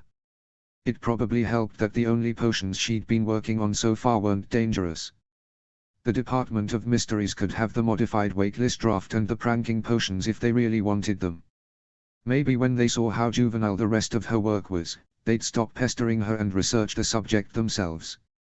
Putting that letter aside as well, all the while mentally setting aside time-turned hours in the come-and-go room to compile her notes yet again and see about redraining her magic so she could shape imbue once more. It was going to be a longer week than usual, she thought with only a small amount of irony. Leo's letter wasn't very long, but the tone was more restless than she was accustomed to receiving from the laid-back Alarat persona he generally adopted. Harry. How's school? I hope you're enjoying the warmer weather over there, because it's already turning bitter here in the alleys. Everyone at the Phoenix sends their regards, and my cousin in particular wishes me to tell you how dull she finds the crowd these days. I dare say your good manners have spoiled Rispar for our court's somewhat lackluster refinement. Mayek challenged me again this week, I made him regret it this time, though, so he ought to lay low for a while if only to avoid the embarrassment of explaining why his eyebrows have been singed off. I know if you were here you'd have grown them back for him or some such soft-hearted nonsense, so it's probably best for my reputation that you remain so far away. That's not the only reason I'm glad you're gone, though. We had a real scare the other night, and it wasn't some roughed-up alley dogs looking for trouble like last summer, either. The ministry conducted a night raid all through the lower alleys, biggest raid we've seen in years, easily. My ears tipped us off ahead of time, naturally, so our people were all well prepared, but the errors hit Borgin and Burke's pretty bad. Cray won't tell you this, but his place almost got burned down in a bout of very sloppy crossfire when one of the local covens didn't take too kindly to an unscheduled ministry intrusion. He's just fine, and his stock was barely singed, but the fact that the ministry is desperate enough to provoke the Nightwalkers worries me. Whatever they were looking for must have been ugly, and something tells me they haven't found it yet. Wish I knew what it was, Harry. I'd hand it over just to save the alleys all the hassle. Everybody's on edge, here, and even the folks over on Diagon and down Craftsman Alley are all riled up like a nest of hornets. With this cold weather coming in, it'll quiet down quick, but the winter brings all kind of other problems, of course. Look at me, whining about my day to you like some tired old man. I just wrote to say I hope things are going well for you, whatever you're up to now. Stay safe. Leo. Harry folded the letter ponderously, wondering at the serious nature of her friend's correspondence. Harry knew Leo's work in the alleys was complicated and often dangerous, but the older boy didn't usually talk about his troubles with her. He must be more overwhelmed than usual, she supposed. It certainly sounded as though things were getting out of hand. A raid on the entire lower alleys. The scope of such a thing would be incredible. She wondered if her father had been involved. He was the head of the Aero department, so it would make sense. She privately hoped he hadn't been responsible for the damage to Cray's shop, but she knew that her hopes were irrelevant. Part of having friends in the alleys meant that the people she cared about wouldn't always all be on the same side of certain situations. She consoled herself with the knowledge that at least it wasn't any different than what she was doing at Hogwarts, making friends both with prominent dark scions and children of light families, too. And she wasn't the only one straddling a dangerous line. Archie and Leo led double lives, too, and Bill Weasley come to that. At least she was in good company. Speaking of good company, she thought sourly, I've stalled long enough. She definitely hadn't been avoiding Professor Snape. Their interactions outside of classes were entirely civil, and the psych evaluation had gone nicely, she thought. There was just something about their interactions in class that had changed in the weeks since his discovery and subsequent disapproval of her suppressor ring. It had taken several days for him to give up attempting to dissuade her from its use. Eventually he'd settled for tossing out sarcastic, biting comments whenever a particularly difficult potion gave her dampened magical core a strenuous workout, and even though she thought he would come to accept her right to make the decision she had in the end, she was getting tired of wondering when they'd settle back into the more casual mentorship relationship they'd had before things had gotten so out of sorts. Steeling herself against the passive vitriol she knew would be coming her way momentarily, Rigel reached into her robes and pulled out the pretty golden chain. She wondered why all the adults she knew were so inclined to assume they knew best for everyone. Maybe if she used the time turner often enough, that ever-vaulted maturity that supposedly came with age would help her understand. Judging by examples like James and Sirius, however, Rigel suspected that the problem with her lack of comprehension wasn't a difference in age but rather a completely antithetical system of beliefs and experiences. Resigned to simply viewing the world differently than most people, Rigel turned the hourglass over in her hands, and blurred through space once more. -0. HP. -0. Halloween morning dawned quietly, but Rigel knew it wouldn't stay that way. Everyone was ecstatic about the upcoming feast, and since it was Saturday they had the whole day to enjoy the festivities. The castle was decorated lavishly, with cobwebs strung up artistically in nearly every available corner, suits of armor charmed to moan eerily if someone got too close, and even transfigured bats that swooped in droves out of nowhere every now and then to scare a group of students silly. The Great Hall was only modestly decked out at breakfast, but everyone knew it would be a treat to see later that night when the elves got through with it. They ate lightly, anticipating a very heavy meal that evening, and absolutely no one felt like discussing schoolwork, so they laughed and joked and forgot about being students for a while. The mail came and went with little festivity, but long after the owls had left, just as the meal was winding down, a large origami flower fluttered in through the doors on a gentle breeze. The flower twirled and danced above students' heads, and one by one people tapped their friends curiously on the shoulder, craning their necks to see where it was headed. It looped around the hole twice before making its lazy way toward the Slytherin table.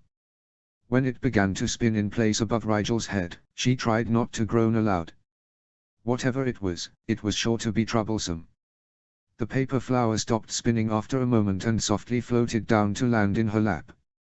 Rigel glanced up to see the eyes of the entire great hall upon her, several hundred curious students and staff members, and she knew that she couldn't just pretend it had disappeared. She picked the origami construction up gingerly and opened it as the whole held its collective breath. Inside, in standard dicto quill writing, were just 3 words, "Sorry in advance." The words were followed by a pair of smiley faces, and Rigel didn't even have time to curse the Weasley twins' good names before people all over the hall were gasping and pointing in flurried commotion. She looked up and saw several dozen paper flowers fly in through the doors from the entrance hall, swirling through the air in a dizzying spectacle. More and more origami flowers floated into the room, filling up the space above their heads. One by one the other flowers, too, seemed to find a certain recipient and come to a slow spin before stopping and gently falling into the chosen person's lap. Rigel looked around, and couldn't help but be amused at the excitement and confusion on the students' faces as everyone, actually every single person that Rigel could see, eventually received a paper flower. Murmurs and bits of laughter broke out as students began unfolding their flowers and reading the inside. Rigel leaned over the table and asked, "What do they say?" "What did yours say?" Millicent asked, looking bewilderedly down at her flower. "Something ominous," Rigel grimaced, a little worried now. "Well, mine says, your history of magic essays speak eloquently to the problems facing our society, even though everyone knows Binns doesn't even read them. For going beyond expectations, you deserve a sticker." Millicent shook her head. "It's signed all the dead famous people and there actually is a sticker taped in here that says excellent effort." "What?" Rigel let out a little laugh in sheer disbelief. "I don't get it." "Mine says, thank you for re-alphabetizing the biographies section in the library when you noticed they were mixed up, love," Madame Pince-Blaise said, looking torn between confusion and unease. "I don't think she wrote it," Theo said, his cheeks a little pink. "Mine says, it takes a true gentleman to sit in Madame Puddifoot's for 3 hours and not stare at your date's cleavage even once. Our hats off to you, the Gentleman's Club. P.S. She's not the one." "It can't possibly say that," Pansy said, her lips twitching. "A gentleman. You, Theo." "I can be," Theo muttered, looking very embarrassed, but also a bit pleased. "What does yours say, Pans?" Draco asked, an odd expression on his face as he looked down at his flower. Pansy glanced at Rigel with a quizzical expression. "Mine is from Rigel, supposedly." Rigel blinked at her friend in surprise. "Here, it says, your charm and generosity cast a light on all who meet you, and it's signed Rigel Black." "Did you write these, Rigel?" Rigel shook her head slowly as her friends turned to look at her. "No, I didn't. I mean, I agree, Pan, but I'm afraid I didn't write these." "So you didn't write mine, either, I take it?" Draco asked, still looking at his. "No," Rigel said, "I had nothing to do with this prank." "Why, what does yours say, Draco?" Blaise asked, a sly expression on his face. Draco haughtily folded it up and placed it in his breast pocket. "Wouldn't you like to know?" "Did everyone get one of these?" Millicent asked, or in her voice, "I mean, there's hundreds of students in Hogwarts, and the staff have got them, too. And how do they know these things?" Theo asked, coughing. "I mean, they're right about Padma, but I didn't talk to anyone about that date." They were not the only ones who seemed perplexed. All around them students seemed to be debating the issue. "It thanks me for telling off that third year for not washing his hands before leaving the bathroom, and it's signed the hygiene police," one prefect from the table next to them was saying. "But how could anyone possibly know that? And why would they thank me for something so ridiculous? Mine says you're a ray of sunshine in the mornings even on double potions days." Don't know how they heard about my extra credit assignment for McGonagall. Must have been watching me practice if whoever wrote this saw the improvement in my barrel rolls. Signed the kindness elves. And on it went. Rigel couldn't help but be amazed at how much time and detail had gone into the scope of this prank. It had to have been the big one the Weasley twins had been working on, especially as they made good on their promise to embarrass her by sending her flower in all alone ahead of the rest. She wondered why her flower had said sorry in advance instead of just sorry though. She'd gotten it after being embarrassed, after all. She might have continued to wonder, if a Ravenclaw girl with long, scraggly blonde hair and enormous eyes hadn't walked up beside their table and said, "You're Rigel Black, right?" Rigel turned away from the table to say, "Yes, that's me. Have we met?" "Not yet," the girl said, smiling vaguely. "I'm Luna. I just came to thank you for the flower." Rigel looked down at the paper flower in the girl's hands. "Surely they didn't. I'm not sure who told you about my search for the crumple-horned Snorkack, but your words of encouragement are very touching." The Ravenclaw girl smiled serenely once more, and left. Rigel turned back to her friends with a sense of dread. "I didn't write that one, either. Do you think whoever did this signed your name to any more?" Pansy asked, tentatively. Rigel didn't have to answer, as not a moment later a group of Hufflepuffs all came giggling to their table and thanked Rigel profusely for such kind, insightful words and asked her where she'd come up with an idea so thoughtful and creative. No amount of protestations convinced them that Rigel wasn't the one responsible, and they left with lilting laughter at her helpless expression. Nor were they the last. It seemed a very large number of flowers had come with her name attached to them, and for some reason, likely because Fred and George thought it would embarrass her more, it wasn't any of the funny or casual praise that her name appeared after. It was inevitably the most sincere, soft-throated messages that were attributed to her, and all throughout the day random people she didn't know smiled at her in the hallways or gave her puzzled but friendly expressions from across a room. It did not help that her friends were openly amused at her expense as the morning went on. "It isn't funny," Rigel groaned after she once again failed to convince a pair of sixth-year Gryffindors that she knew nothing about their love lives, despite the apparently touching messages of encouragement they'd received in her name. "It's pretty funny," Millicent said, leaning back on the blanket they were all sharing.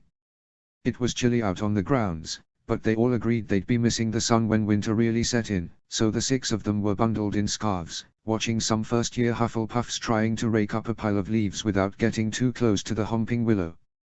"The whole school thinks I'm some kind of misty-eyed do-gooder now," Rigel sighed, burying her face in her knees as yet another group of curious students stared at her while crossing the lawn.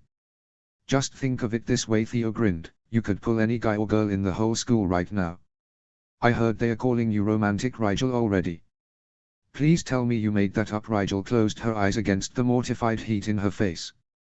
"Do I strike you as the creative type, Rigel?" Theo asked.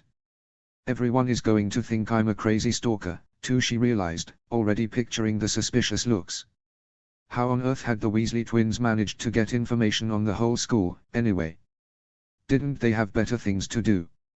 "No one thinks you're a stalker," Pansy said bracingly. "Most of the people smart enough to be wary of whoever knows so much about them are also smart enough to realize that you would be too smart to sign your name to the information if you were smart enough to obtain it in the first place."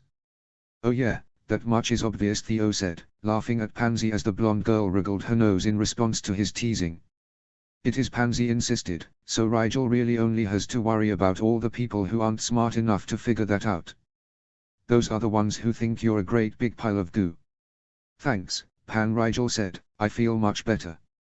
"It's not that bad," Draco said, smiling. "Remember when everyone thought you were setting Slytherin's monster on unsuspecting Hufflepuffs? That was worse." "All attention is bad attention," Rigel grumbled, just when people were starting to forget about that mess, too. "I really hate to break this news to you," Rigel Blaze said, affecting a mournful expression, "but no one is even close to forgetting about that mess. You should embrace your celebrity status with grace. Use your fame and, well, just fame so far, as you haven't got a fortune yet, to raise awareness for good causes. And whatever you do, don't sleep with your manager," Theo drawled. They all laughed, and Rigel supposed she could see the humor in it, but that didn't mean she was going to take this lying down. The Weasley twins were absolutely going to pay. The only questions were when, where, and how much they would squirm before Rigel was satisfied. It seemed she would be writing to Archie about more than shaped imbuing this week. She needed his expertise to pull off something truly appropriate. The punishment should fit the crime, after all. -0. HP. -0. Despite the eyes that followed her and the burning need to strangle a couple of redheads, Rigel was relatively relaxed as she entered the great hall later that night for the Halloween feast. She'd spent most of the day mortified and exasperated, it's true, but on the other hand, the worst was now over. Her annual Halloween bad luck had to have been used up on the prank and its aftermath, which meant for once she could enjoy the rest of the holiday in peace. Alright, maybe peace wasn't quite the word to describe the orgy of sugar consumption going on against a backdrop of cheesy horror that was the Halloween feast, but she was determined to have fun, at least. She was a little late getting there, as she'd stopped by to check on Rumus beforehand, so her friends were probably already seated. She didn't think they'd begrudge her tardiness this year, though. It was the first night of the full moon, and even as Rigel, she couldn't quite quell Harry's need to make sure everything was in order with the wolfsbane potion. She could tell he was bemused by Archie's newfound interest in the subject, but she credited working with Professor Snape on the modifications last spring to explain it. All thoughts of her uncle faded from her mind, however, as she gazed at the revelry around her. Thousands of candles hovered above their heads, and yet each was no brighter than a flickering will-o'-the-wisp. The semi-darkness added to the excitement and mystery of the event, and everywhere along the house tables various dishes and goblets glowed orange, green, and yellow. The ghosts were enjoying themselves this year, as well. The laughter and chatter were interspersed with the occasional shout of fright as one of those silvery forms suddenly burst up through a table or swooped down from above. Before sitting down with her friends, however, she made a beeline for the Gryffindor table. So there I was, between a river and a very scratchy place, when, Rigel. Fred laughed nervously as she so casually dropped into a seat beside him. What brings you to our humble table tonight? Finally figured out the pumpkin pasties are sweeter over here. They can't be as sweet as that lovely flower I received this morning, Rigel said. If only I knew who to thank. All right, nothing to see here, people, George said loudly, jumping up from his own place next to Fred and taking Rigel's elbow with an insistent flourish. Let's have a chat, then, eh? He and Fred together towed her toward one of the many arched windows that stood in a long row along one side of the hall. When they were sufficiently away from prying ears, Rigel took back her arms and folded them in open displeasure. Do you know how many people think I'm a sappy, naive twit right now? She asked. No one thinks that. Fred waved her words aside with an air of supreme unconcern.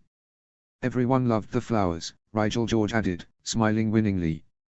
That's not the point, Rigel said, eyes narrow. They are associating the flowers with me, which means every time they talk about the prank, they are talking about me. You know I hate attention. We did apologize for it, George cut in. In advance, even Fred nodded sagely. Rigel huffed out a laugh against her will. Some advanced notice. Wasn't sending me the first flower bad enough? Why link me to all those notes?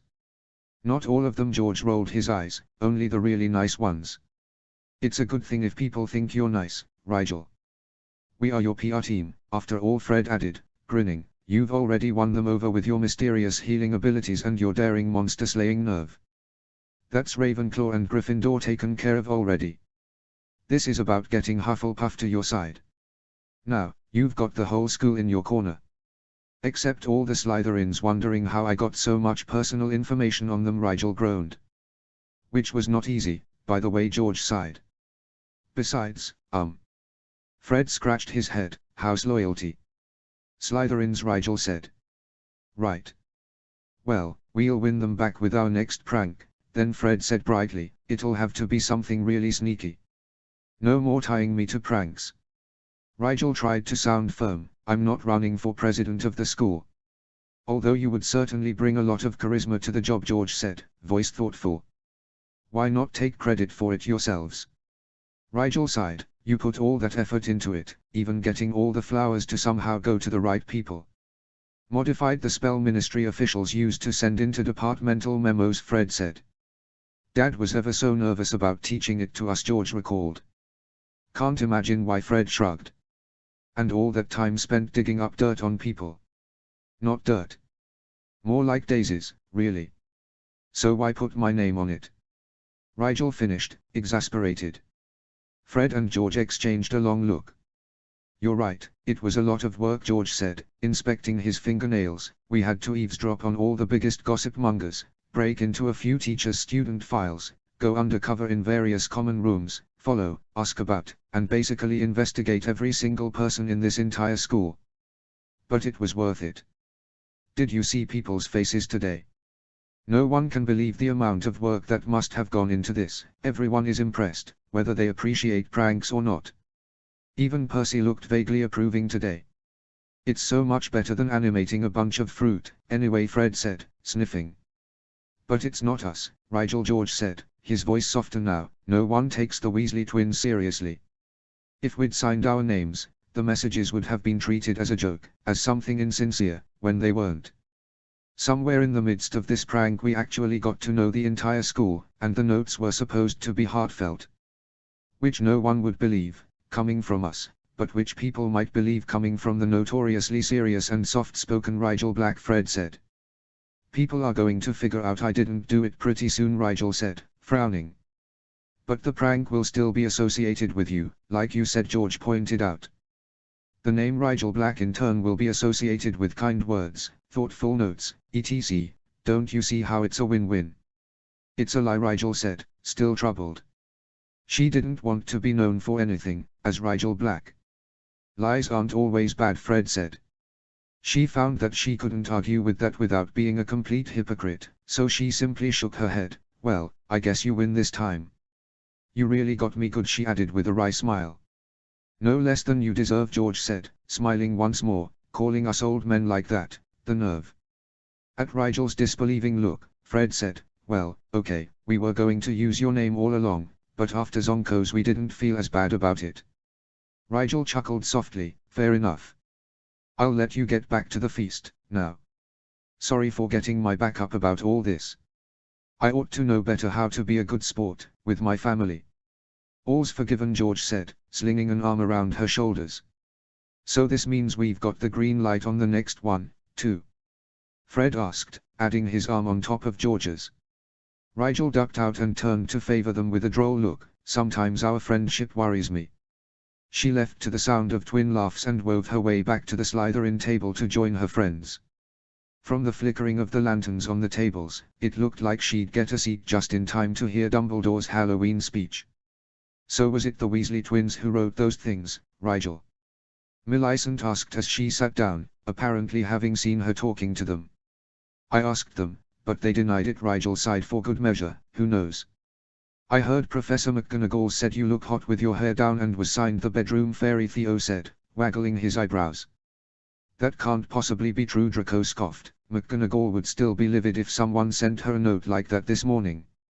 They all turned to look up at the head table, noting that Professor McGonagall was looking much too fond of the children beneath her gaze to have been the recipient of such a message. Rigel found her eyes drifting over to Professor Snape, who was seated in between Flitwick and an empty chair that was probably meant for Pettigrew, since he appeared to be the only professor not yet present. She wondered if Snape had gotten a flower that morning, too, or if the Weasley twins had simply been too sane to attempt to give him one. Rigel closed her eyes for a moment to pray to any gods who might be listening that Samhain that if Snape had received a flower it wasn't one of the ones with her name on it. When she opened her eyes once more, the headmaster was standing before them, smiling genially.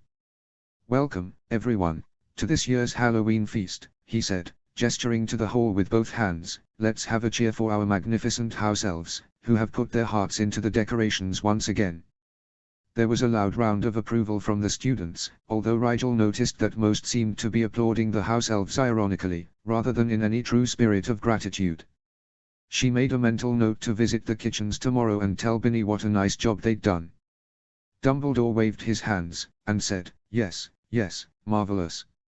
This month's jack-o'-lantern carving competition was judged this afternoon by our head girl, Miss Clearwater, and I hope everyone finds the time to stop by the library before the weekend is out to see the first prize and runners-up on display.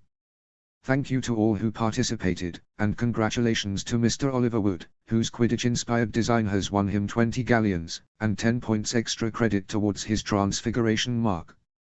There was another short round of applause, but before it had a chance to die down, the air was split with a horrible, deafening screech. Students everywhere hunched over in pain as what sounded like 1,000 screaming banshees rent the hall, echoing and filling their heads with white-hot vibrations. The sound cut off all of a sudden, and Rigel looked up, still slightly stunned, to see Dumbledore brandishing his wand as something like a silvery bubble expanded to encompass the entire hall. "Students, remain where you are," the headmaster called over the confused and frightened yelling, "Filius, Severus, with me." The old wizard, flanked by his masters of potions and charms, strode quickly out of the great hall. As the three of them exited the periphery of the silver bubble of magic Dumbledore had cast, they all three cast what Rigel assumed was muffling charms on their ears. What could make such a noise, someone wondered aloud. "Merfolk," Pansy said quietly. Rigel turned and caught her friend's worried expression. There would have to be hundreds of them above water level to make such a sound, though. What could they possibly want? Something desperately, Blaze said, frowning. "It hurts their voices to speak above ground, so if they are clamoring for something so loudly, it's got to be important." The giant squid's gone mad. Everyone spun to look at the small boy who was standing at one of the windows and waving his arms wildly. "It's attacking." "What in Merlin's name?" Draco got no further as students all around them erupted into panicked screams. The prefects attempted to restore order and McGonagall was shouting something from the head table, but everywhere Rigel turned there was mass confusion. Students got up and ran to the windows to see what was happening, Theo and Millicent among them, and before Rigel could figure out what was going on, Draco collapsed sideways into her, his head in his hands. Shit was all Rigel could think to say as her friend shook uncontrollably against her side. She wrapped one stabilizing arm around Draco and used the other to dig her ever-present bag from under the table and thrust it into Pansy's lap, as hers was currently half occupied with an armful of slumping Draco. "What's wrong with him?" Pansy demanded, her fear etching grooves of worry beneath her cheekbones. Later Rigel said, already rummaging for her potions kit, "Hold the bag open for me." Pansy did so without further questions, angling it toward the light of the nearest glow lamp so Rigel could find what she was looking for. A few moments later, a calming draught and a suppressant potion she'd taken to carrying around just in case found their way to her fingers and she thrust them at Pansy wordlessly. The blonde girl mechanically uncorked them and, with Rigel's help, they forced the potions down Draco's throat in quick succession. It took almost half a minute, but soon Draco's eyes were fluttering back open and he was gasping for breath against Rigel's shoulder. "Can you hear me?" Rigel asked, feeling a bit useless as she rubbed his back the way Lily used to rub hers when she had a stomachache. Draco nodded, then winced, rubbing his forehead. "Thanks." "Draco, are you all right?"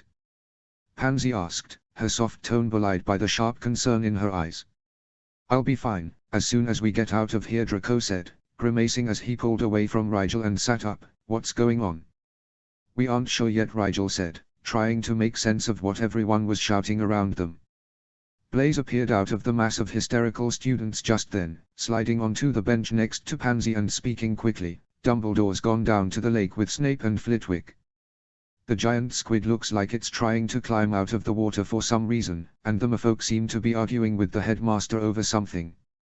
No one really knows what's going on, but the professors look like they've got the squid under control, for now." "That's good," Pansy said, visibly regaining her composure. "I'm certain this will be resolved in short order. When Professor Dumbledore makes his way back here to release us, we can." She was cut off by a cry of, "The centaurs have revolted too." "That's it." Draco growled amidst renewed shrieks and shouts, "We're going to get over there and see what's going on." "Good luck," Blaze scoffed, "I barely got back here." "Rigel, Pansy, V-formation shields on my count," Draco snapped, pushing someone aside so he had room to stand and snapping his wrist to deposit his wand into his hand. Rigel and Pansy nodded, standing as well with minor difficulty. Rigel shouldered her book bag, just so it wouldn't get lost in the confusion, and palmed her wand as well. With Draco in the point position, they all three cast simultaneous physical shields, with Rigel's and Pansy's angled 45 degrees to either side of Draco's, creating the V the formation was named for. Draco had taught it to them in their dueling lessons the previous week, and Rigel supposed they'd see if it was useful in a crowd. The three of them, standing tightly together, began slowly pushing their way through the crowd. They had to be careful not to walk too quickly, as the shields would be doing all of the pushing and they didn't want to hurt anyone, so it took a couple of minutes to displace enough people to carve a path for themselves to the windows, but eventually they reached their goal. Looking out the window over the moonlit lawn, Rigel almost wished they hadn't. The Black Lake was in turmoil. Water churned and frothed as a myriad of tentacles swarmed out of the depths and attempted to climb the shore. She could see Professor Snape and Professor Flitwick clearly by the light of their wands as they worked in tandem, sending spell after spell at the giant squid in an effort to contain it. Rigel couldn't imagine why the squid would be trying to get out of the lake, unless there was some sort of danger within. Was that why the merfolk had abandoned their submerged city and come to congregate on the surface as well? She could see Dumbledore shouting at a merman whose pearlescent crown glinted in the moonlight. The merman appeared to be shouting back, along with dozens of other merpeople, who were brandishing their tridents and pointing long, webbed fingers toward the castle. Maybe something dangerous has gotten into the lake, Pansy said, squinting through the window between Draco and Rigel. That doesn't explain what the centaurs are doing, Draco said, shaking his head. Rigel turned toward the forest, where a massive herd of the proud four-legged beings swarmed along the edges, clearly agitated. They didn't seem nearly as distressed as the merfolk, but there was something certainly sinister in the way they moved, slowly but steadily, along the tree line toward the castle. "Where is Peter?" She could hear McGonagall's voice cutting through the panic and looked over to see the older witch standing not far from Rigel and her friends. "Where is our magical creatures expert?" Rigel thought that was a very good question, and sighed at the dramatic irony of fate when she heard Professor Trelawney's distinctive voice say breathlessly, "He has not emerged from his chambers all day, Minerva. I shall go and seek him out." She scurried away toward the entrance hall, looking quite pleased for an excuse to get away from the commotion. Professor Sprout squeezed by Draco to reach McGonagall, panting, "Poppy is working in the dungeons tonight, Minerva. She'll need to be notified in case Severus or Filius require medical attention when this is through." "Go help her ready the infirmary," McGonagall said briskly. "First find Professor Binns and request that he inform the fat lady of the trouble and tell her to stay in her frame in case we need to evacuate the students." The Hufflepuff head of house bustled off with a curt nod, and Rigel couldn't help but wonder at the deputy headmistress' forethought. How many such emergencies had she dealt with, exactly? Thinking back over the last 2 years, Rigel allowed that it had probably been quite a few. Rigel turned back to watch the merpeople, some of whom were now struggling to get closer to shore, but seemed to be having trouble moving past the writhing tentacles that had once again escaped the professor's control. "Dumbledore seems confused about what the merfolk want," Pansy noted. "It's not as though they can all actually get out of the lake, after all, so you'd think the headmaster would be doing something about whatever's bothering them." "Maybe they don't know what the problem is," either, Draco said. "The odds of the centaurs and the merpeople both becoming agitated at the same time, what are they doing now?" He was referring to the centaurs, who, without any apparent reason, suddenly split their ranks into two, those in the center galloping toward the edges while those on the fringes of the herd dove quickly out of the way. Then, through the wide path that had emerged in less than a few seconds, came a swarm of stampeding giant spiders headed straight up the lawn toward the castle. "What the?" Draco broke off with a quiet grunt as the boy next to him panicked, pushing his way backwards from the window violently. The spiders were advancing quickly, faster than Rigel had seen anything that big ever move. She supposed 8 legs gave quite an advantage in speed. "They're coming this way." People were screaming all around them. "Barricade the front doors," she heard McGonagall shout, her voice magnified over several times. Rigel saw Professor Sinistra, Professor Burbage, and Madam Hooch rushing out of the great hall to help bar the entrance hall doors, but as she turned back toward the rushing spiders, she had a sinking feeling they weren't going to head for the traditional entryway. They looked too mindless, too rabid. "The windows," Rigel muttered, seeing those multi-jointed legs and easily picturing them scaling stone walls. She looked around the hall frantically, but to her dismay she could not see a single staff member nearby. McGonagall must have run to assist the others with the entrance doors. "What?" Draco asked, distracted. "The windows," Rigel said, more forcefully this time, realizing someone needed to take over command inside the hall. "They are going to climb the walls." The students around her who'd heard all surged backwards away from the glass with varying degrees of horror.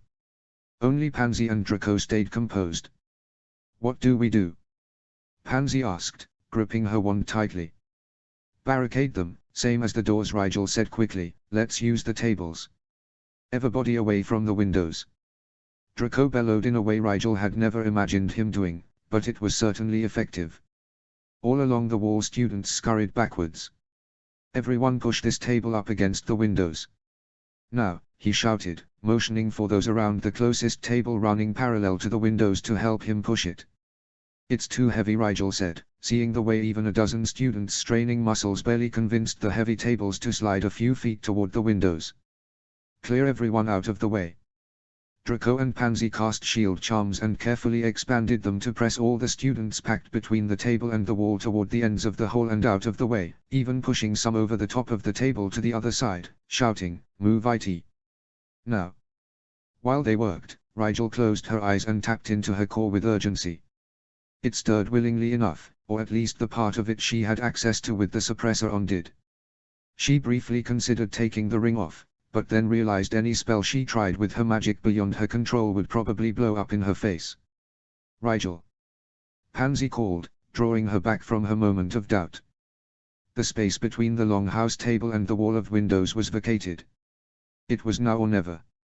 She let the flow of magic consume her, sweeping out from her wand to encompass the entirety of the enormous table in an overpowered levitating charm, and called for her magic's help with this task. As she wove the magic, a window on the left side of the hall burst inwards, glass tinkling to the ground as a long, hairy leg hooked itself through the frame. Amid the screams, Rigel let her magic pulse forward, catapulting the table in one swift movement forward over her own head, turning it mid-leap so that its sturdy wooden top flattened itself against the windows with a deafening crash. Food flew everywhere, covering the floor and her head. She ignored it, pinning the table in place with sheer willpower, checking to see that it was long enough to cover all the windows along the hall. It was, but it wasn't quite wide enough, she realized with a grimace. About a foot of space was left between the upright edge of the table and the top of the arching window panes. Window after window cracked and rained glass inwards as a multitude of legs grasped for purchase on the outer wall of the castle. Rigel was starting to sweat with the strain of the magic she wielded, but in the background of her concentration she could hear prefects attempting some form of order now that students were more concerned for their own personal safety than for satisfying their curiosity. Younger students toward the back of the hall, she could hear Percy Weasley shouting. "Those who know Evanesco, get rid of this glass." A stunner flew over Rigel's head and impacted one of the furry legs, feeling its way around the small opening above the table. The leg curled back immediately, but as other students began similarly stunning the legs they could get a good shot at, Rigel heard a bellowing cry shout, "No! Don't hurt him," from behind her. Hagrid, she realized, and hoped for his sake that the spiders weren't being seriously injured as they dropped off the castle walls to the lawn. She doubted the stunners would keep the spiders down for long. In any case, Acromantula were notoriously spell-resistant. Rigel had other things to worry about, however, as her arm was beginning to shake with the amount of magic running through it to keep the table in place. She could feel her core's available magic beginning to dip below comfortable levels. "I need help," she called over her shoulder. "Can anyone do a really strong levitating spell? Or a sticking charm?" Twin voices called out from the crowd loud and clear, "We can do it." Rigel glanced behind her, careful not to disrupt the magic keeping the table up, and was more than a little shocked to see two small Slytherin boys break away from the chaos. They rolled up their sleeves and came to either side of her. "We'll make the table take some of the weight," one of them said. His twin nodded seriously, and they both held their bare hands out toward the table. Rigel wondered what on earth they were going to do without wands. A few moments later, however, she could feel the toll that the table had been taking on her magic lesson, then lighten to an easily sustainable level. She looked over to see the young twins rigid with focus. One of them spared her a grin, though, and said, "What, like it's hard?" "You're the animators," Rigel said quietly, her lips tilting up in a smile as it clicked, "and you're both actual animators, aren't you?" Animation was quite a rare gift, as she understood it, and unusual to have manifested before their cores had finished developing. They must be either incredibly talented or naturally powerful. Rigel was lucky to have such effective help with the barricade, though she wondered if animation became more difficult the larger the object to be animated or if it took more skill than endurance. She would have to ask when this was all over. Mum's the word the one on her left said cheekily, as though he knew what she was thinking. Literally, though, we get it from our mum's side. They both laughed before focusing completely on the table once more. Rigel was beginning to wonder what had happened to all of the professors when McGonagall came tearing up beside them with her wand out. Can you hold it, Mr. Black? The entrance hall is being pummeled, and we can't spare the staff until it's completely warded. Just our luck the warding expert is outside with Albus, she added in a growl Rigel didn't think she was meant to hear. We've got it for now, Professor Rigel said, panting just a little. She nodded sharply, then turned to survey the crowd. Argus. Argus, where are, oh. Filch appeared a moment later, a shaking kitten in his arms that Rigel had heard he'd taken to calling Miss Nuri in remembrance of his old familiar. Yes, he said, standing at attention. All prefects are to prepare their houses for evacuation. The upper levels may not be secure if these spiders climb any higher, so Gryffindor will go with Hufflepuff to the basement common room. No, don't argue. This is no time for house secrecy. The Ravenclaws will bunker in the Slytherin dungeon, as well. Send the Gryffindors and Hufflepuffs first, with the head boy, then the other two houses with the head girl. What about the noise? Filch scowled. Not enough staff to stick 'em all with deafening charms quick enough, unless you can do what the headmaster done in here. Another window pane crashed inward and McGonagall swore colorfully. You're right, there isn't time. Too much exposure to the sound will damage their eardrums. And Poppy is still in the hospital wing. More cursing. Rigel saw the twin to her right fighting a grin as he, like her, eavesdropped shamelessly. All right. Here's what we do, McGonagall decided. When the barricade is finished in the entrance hall, we'll... She broke off as a hysterical Professor Trelawney rocketed out of the crowd and collapsed in the deputy headmistress' arms. Sybil, what on earth are you doing? McGonagall demanded. Where is Professor Pettigrew? Not, trapped. Trelawney broke off with a huge gasp of air and then slumped dramatically. It's the werewolf, Minerva, he's loose. What? McGonagall lowered her voice to a near hiss. The beast has trapped Pettigrew in his rooms, pacing outside the door and howling, Minerva. I barely escaped with my life. If only I'd had time to do a second tea reading this morning, I might have been able to prevent. Yes, McGonagall thrust the woman away from her impatiently. That's all we need. If Remus has lost his mind to the wolf, then moving students in the hallways is out of the question, even in the lower levels. There's no way to track him quickly enough if he moves. Can't you send Hagrid to put him down or... At Trelawney's words, Rigel's focus slipped completely in blind panic. Put Remus down. They couldn't. The table slipped 2 inches toward the floor as both boys beside her gave out surprised grunts. She struggled to get the magic back under control, but she was too numb with fear and helplessness at the mere thought of what might happen to Remus. A rogue werewolf was completely fair game, as far as the Ministry was concerned. He could be murdered, and it wouldn't even be considered a crime. And if he hurt someone defending himself, then his life would be forfeit anyway by default. The table was vibrating now. Hey, one of the twins glared at her. Settle it down, Black. Mr. Black. McGonagall brandished her wand at the table and it stopped shaking immediately, pinned by fresher, stronger magic than what Rigel had been working. The 2 younger Slytherins slumped and stretched their arms out with relief. I'll take it from here, boys, McGonagall said, her mouth thin. 30 points to Slytherin. Now move toward the back of the hall, where it's safer. The other 2 scurried off toward where the rest of the students were congregating, as far from the windows as possible, but Rigel stayed put. You can't hurt Remus, Professor. I know he took his potion tonight, I watched him. In case you haven't noticed, Mr. Black, the creatures of this school have gone feral tonight, regardless of their previous sanity, apparently, McGonagall snapped, stress in every line of her face. At Rigel's despairing look, she softened minutely. I'll do my best to see he isn't harmed, Mr. Black. Rigel nodded slowly, but in her mind she wondered how McGonagall could see to Remus' safety, when she was worried over the safety of all the students at the same time. Argus, when the barricade is finished I will send a patroness to Poppy telling them to ward off the hospital wing and remain there until further notice. They'll be safe enough, she said, half to herself, if the students are to remain in here. However, we need to take more proactive measures. When the others are done at the front doors, we will set up a protective barrier around one half of the Great Hall. Keep the students behind it, then create a small opening and send Hooch and Sinistra out on brooms to attack from the air. By then Albus should have been able to do something about those thrice-cursed seamen. Rigel didn't think she needed to hear whatever McGonagall had planned after that.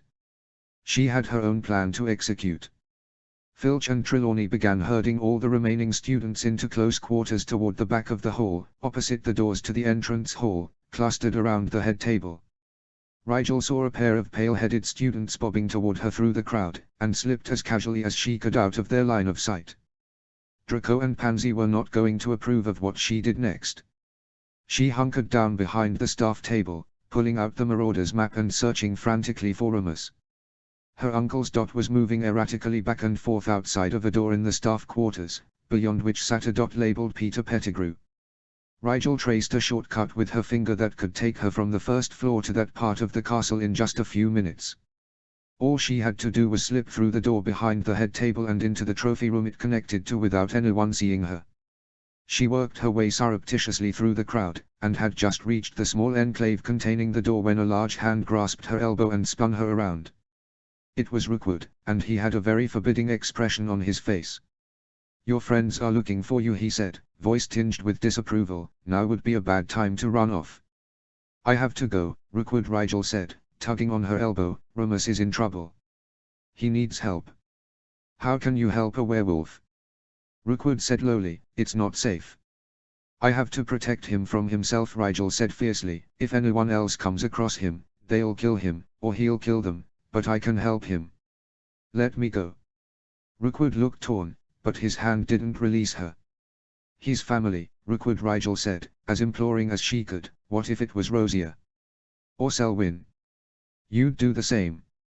"At least let me accompany you," Rookwood bit out, obviously displeased with his capitulation.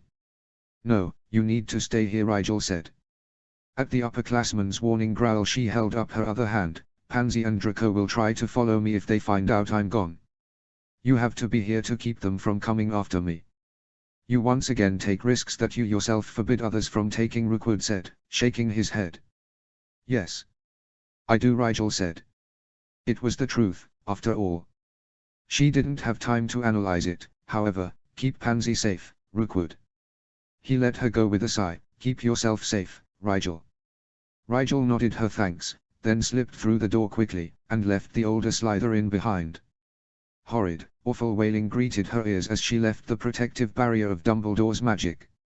Swearing silently to herself, she palmed her wand and called on her magic to deafen her ears as she ran through the gold-bedecked room. She rummaged in her bag as she ran, pulling out her ever-present invisibility cloak from its undetectably expanded pocket, then paused to carefully retrieve 2 bottles from her potions kit. One she uncorked and winced at before pouring all over the outside of her cloak. It was peppermint oil, undiluted, and while it was one of the strongest-smelling things in her kit, she also thought it would be one of the most disinteresting, at least as far as a werewolf's nose was concerned. The other bottle she shoved in her pocket, along with a packet sealed tight with preservation charms that had an apothecary's logo stamped across the front. Barely remembering to vanish the food that had settled in her hair, she threw the cloak over herself, took out the map once more, and followed it toward Remus' restless dot with steely determination. When she reached the parallel corridor, she slowed, then crept forward, keeping to the shadows as she rounded the corner and caught sight of the wolf at the other end. It prowled back and forth before the door, snapping its jaws and scratching at the wood with a desperate fervor. This behavior was coupled with frequent flinches and shakes of the head. If Rigel weren't deaf, she suspected she'd hear the werewolf whining and yelping, so obvious was its pain. Rigel pulled the bottle from her pocket and uncorked it quietly, silently praying that her research lived up to her expectations. Otherwise she would likely be wolf food before the hour was out. Shying away from that mental image, she began to carefully pour the protection potion in as wide a circle as she could manage within the walls of the corridor. She held the bottle as close to the ground as possible so as to minimize the sound the liquid created as it hit the floor. She cast the circle clockwise, holding her breath as she walked closer to Remus and only relaxing minutely when she made it back to where she'd begun. She left a small opening between the start of the circle and the end, just big enough to keep the magic from connecting. Her hand shaking slightly, she balanced what was left of the protection potion in her pocket while taking out the packet quietly. As she ripped the seal, she could see the werewolf's ears twitch in her direction, but after a brief glance, the creature turned back to the doorway it was stalking. She pulled one perfectly preserved bullfrog from its wrappings and set it down in the center of the circle before backing away swiftly. The wolf bared its teeth in a challenge as it whirled, obviously having heard something that time, though how with all the merpeople's racket going on she didn't know. It hunched its forelegs menacingly. Rigel, from within the relative safety of the cloak, jerked her wand at the frog, making it flop wildly into the air and back down to the floor with a wet smack. The werewolf charged. She grabbed for the rest of the potion and waited breathlessly until its loping run carried the werewolf soaring past the potion line. She completed the circle just as the beast closed its jaw on the now limp bullfrog, watching with acute relief as the barrier shone into place around the werewolf with seamless grace. The wolf flung itself at the barrier, only to be pushed backwards into the center with gentle finality. Grinning, she removed her cloak and stuffed it out of sight as she quickly skirted around the protected circle and stopped, breathing deeply, in front of Pettigrew's door. There was a moment in which she could not tear herself away from the glowing eyes of the wolf, which shone with such hate and hunger as she had never imagined coming from a living thing. Then it passed, and she remembered her purpose, and threw her fists against the door violently. "Professor! It's safe to come out. Hurry, Professor, they need you in the Great Hall," she hollered and banged and scrabbled at the knob, but to her frustration received no response. She checked the map frantically, but he was definitely still inside. Perhaps the door was soundproofed. Or maybe the professor had been rendered unconscious by prolonged exposure to the merpeople's screaming. In either case, she would have to open it herself. She could feel her magic running dangerously low, but all she needed was enough to overpower whatever locking charm Pettigrew used. She prodded at her core once again, feeling it stretch in a way that had become familiar to her after exhausting her magic so often in Professor Snape's lessons. With whatever juice she had left, she willed the door in front of her to open. The wooden door flung itself inwards and slammed into the stone wall of the room beyond with a crash she could feel vibrating in the floor as she rushed inside. Whatever she was expecting, it wasn't for Professor Pettigrew to be sitting in a meditative pose on the floor, eyes closed in concentration and hands clenched tightly in his lap. She didn't have to say anything. The moment the door opened he jerked into awareness, grabbing his ears in a cowering flinch and causing whatever he had been holding to drop onto the floor and roll away under a chair. He gazed around wildly, his beady eyes bulging as he took in her standing there. He began fumbling to stand, gesturing wildly and shouting something angrily. "I can't hear you!" Rigel shouted, realized that even with that the professor likely wouldn't hear her over the merfolk. She gestured to her ears with a confused expression for emphasis, but received an even more confused look in response. "I deafened myself because of the shrieking." She stopped shouting and faltered at the impatient and uncomprehending look in his eyes. He wasn't holding his ears any longer, she realized, and he didn't appear to be in any pain, despite not having cast any muffling spell that she had seen. Cautiously, she allowed the magic around her ears to dissolve away and smiled when she heard nothing but a bit of static that was probably a residual effect of the temporary deafness. "It's gone," she breathed out a relieved sigh. "What is?" Pettigrew demanded. "What in Merlin's name are you doing, young man, barging into my rooms like?" "There's an emergency, Professor." Rigel cut him off, remembering the urgency of the situation once more. "The creatures on the grounds have gone mad. There are spiders attacking and the centaurs are amassing and, well, they need you in the Great Hall right away." Pettigrew paled dramatically, staggering backwards a step and patting himself down frantically. "Your wand is on the floor," Rigel said, gesturing to where he must have laid it while meditating. "Wand, yes." Pettigrew seemed incredibly out of sorts, but Rigel didn't think they had time for him to collect himself properly. "Come on, Professor, you need to get to the Great Hall," she said insistently, picking up his wand, shoving it into his hand, and leading him as politely as she could out the door. When he caught sight of the werewolf lying just up the hall, Pettigrew squeaked and dug his heels in with a lurch.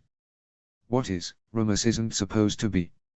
"He's not going to hurt you," Rigel said, steering the plump professor around the protected circle firmly. "I'm taking him to the hospital wing, so don't worry about Remus, just get going."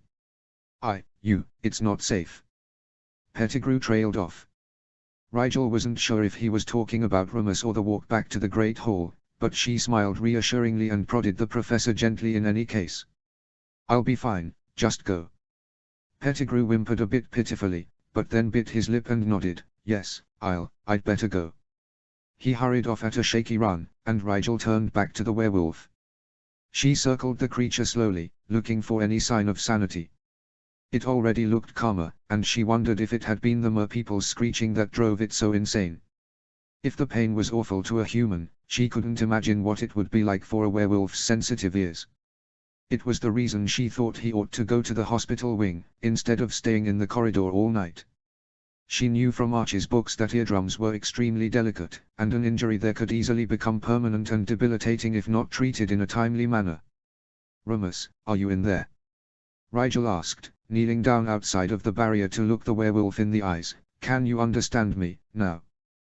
The wolf looked at her, calm and steady, but made no motion of understanding or even acknowledgement. After a moment of doubt, Rigel rolled her eyes. If his eardrums had been damaged by prolonged exposure to mermish wailing, he probably couldn't hear anything she said. Rigel got down on all fours and looked at the wolf very seriously. She then tucked her body to the side and executed a clumsy roll along the floor. She got back up and looked at the wolf expectantly. It cocked its head at her. She rolled again, then gestured at the werewolf insistently.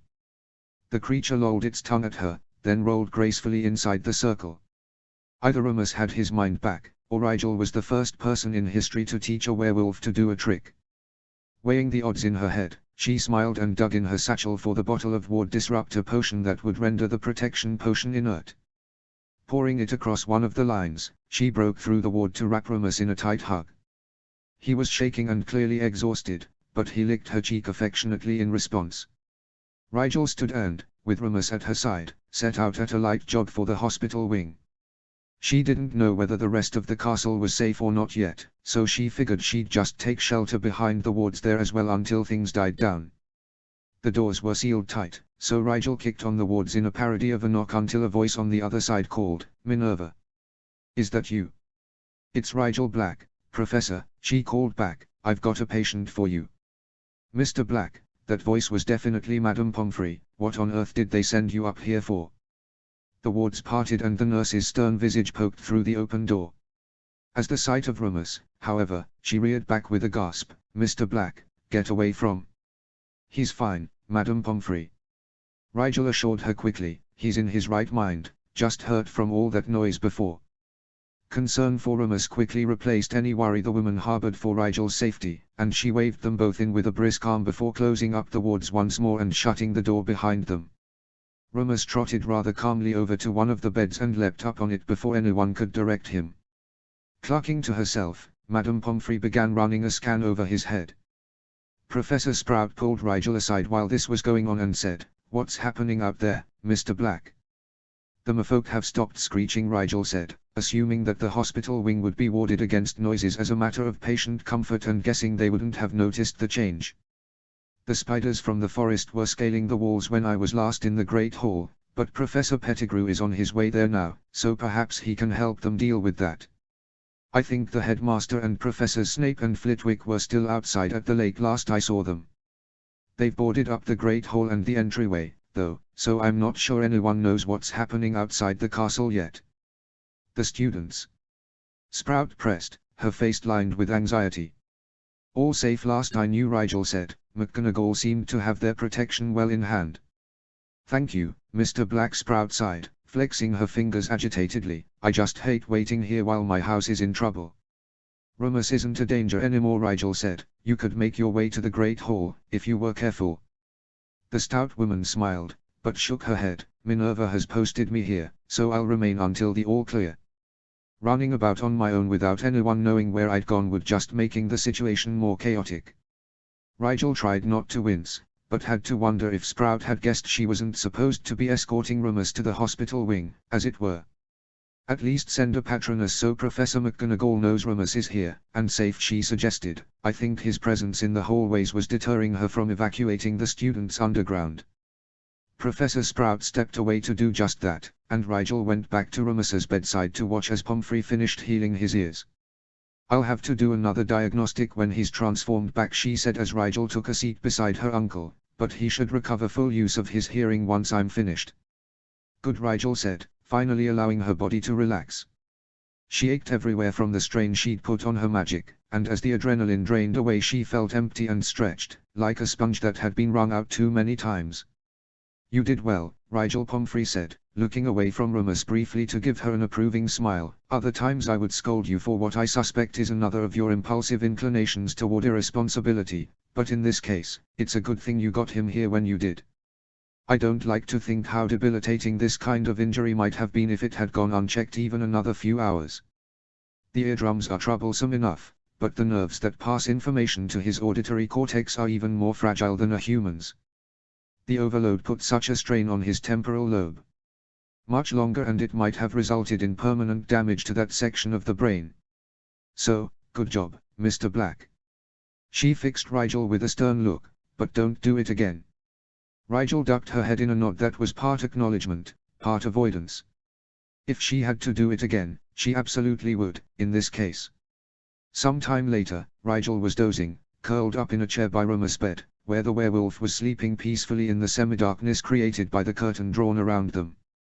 Rigel lifted her head when she heard a knocking against the hospital wing wards. McGonagall's voice came clearly through the curtain a moment later.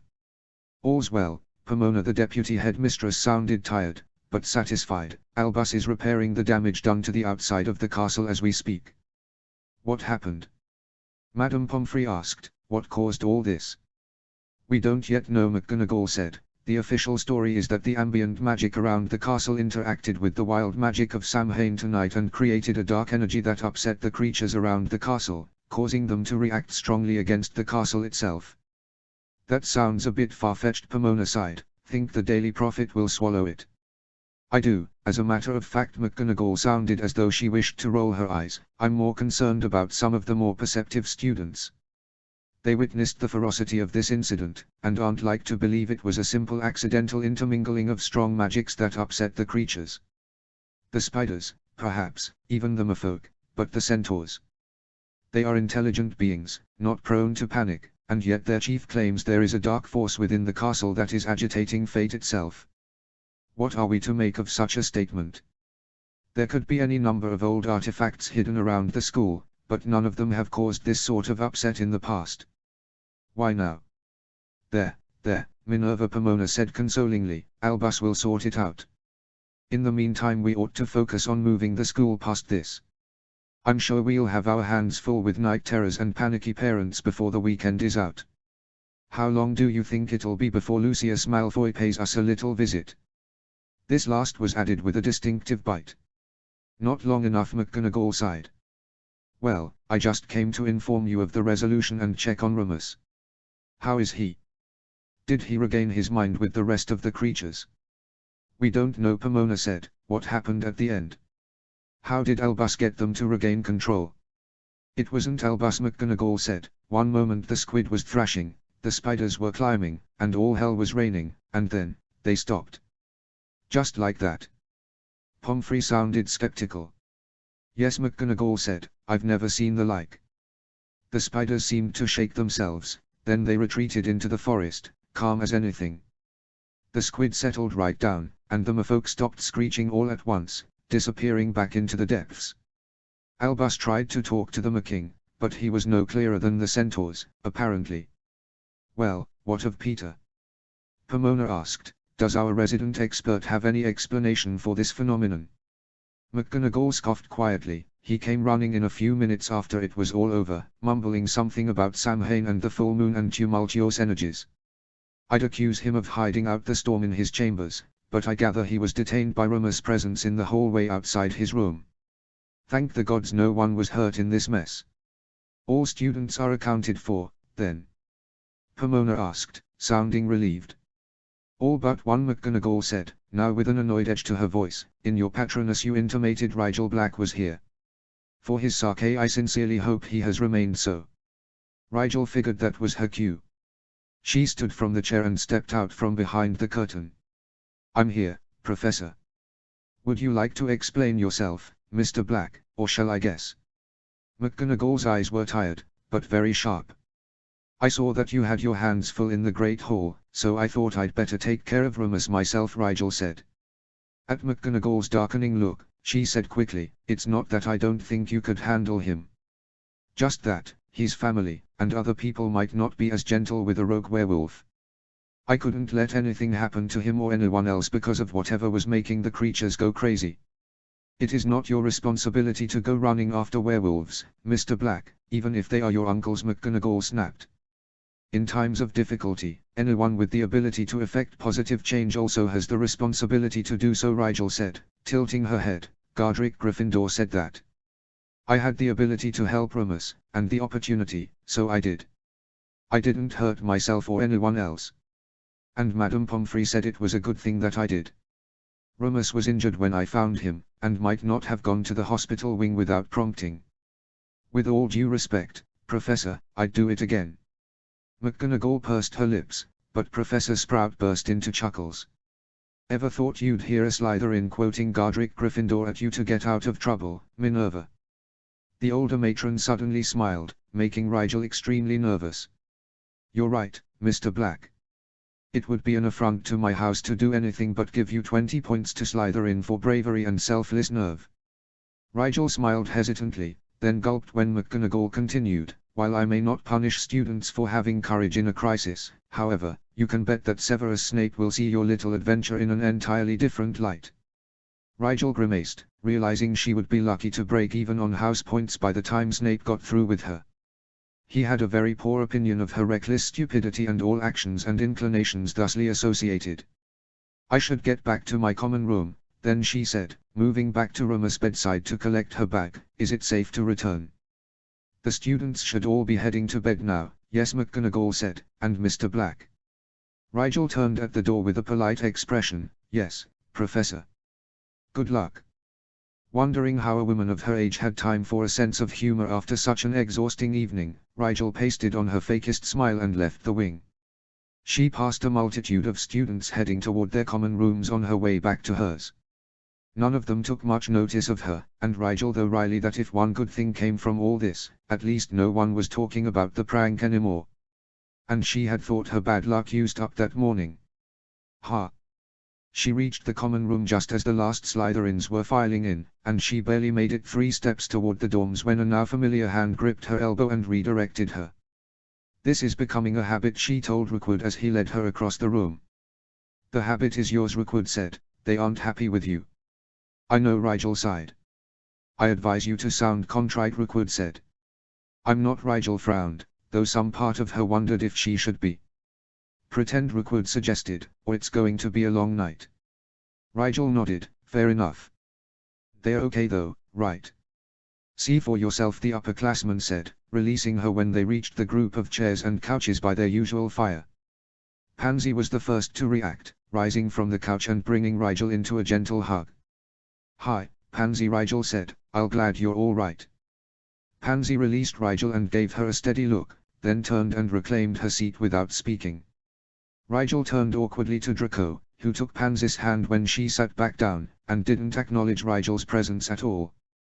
"Draco," Rigel said. No reaction. She turned to Theo and Millicent, who were frowning, but didn't seem quite as angry. Blaise showed no signs of upset, even smiling at her when she met his gaze, but Rosia leveled her with a glare. For some reason, this response surprised her more than the others. What did Rosia have to be so angry at her about? "You seem to be in one piece," Rosia said, raking her with his eyes. "Wasn't the werewolf hungry tonight?" "Don't talk about him like that," Rigel snapped, forgetting that she was supposed to be contrite. It was exactly the sort of careless thing people said all the time about werewolves, and it enraged her to hear it, bringing back the fear and anger she'd felt when Trelawney had casually suggested killing Remus to protect everyone else. "Like what?" "Like a rampaging beast." Rosia stood from his seat and towered over her. He kept his voice low, in minute deference to her sensibilities, she supposed, but his words belied the kindness. "That's what he was tonight, Rigel. Not your uncle, not your friend. Dangerous.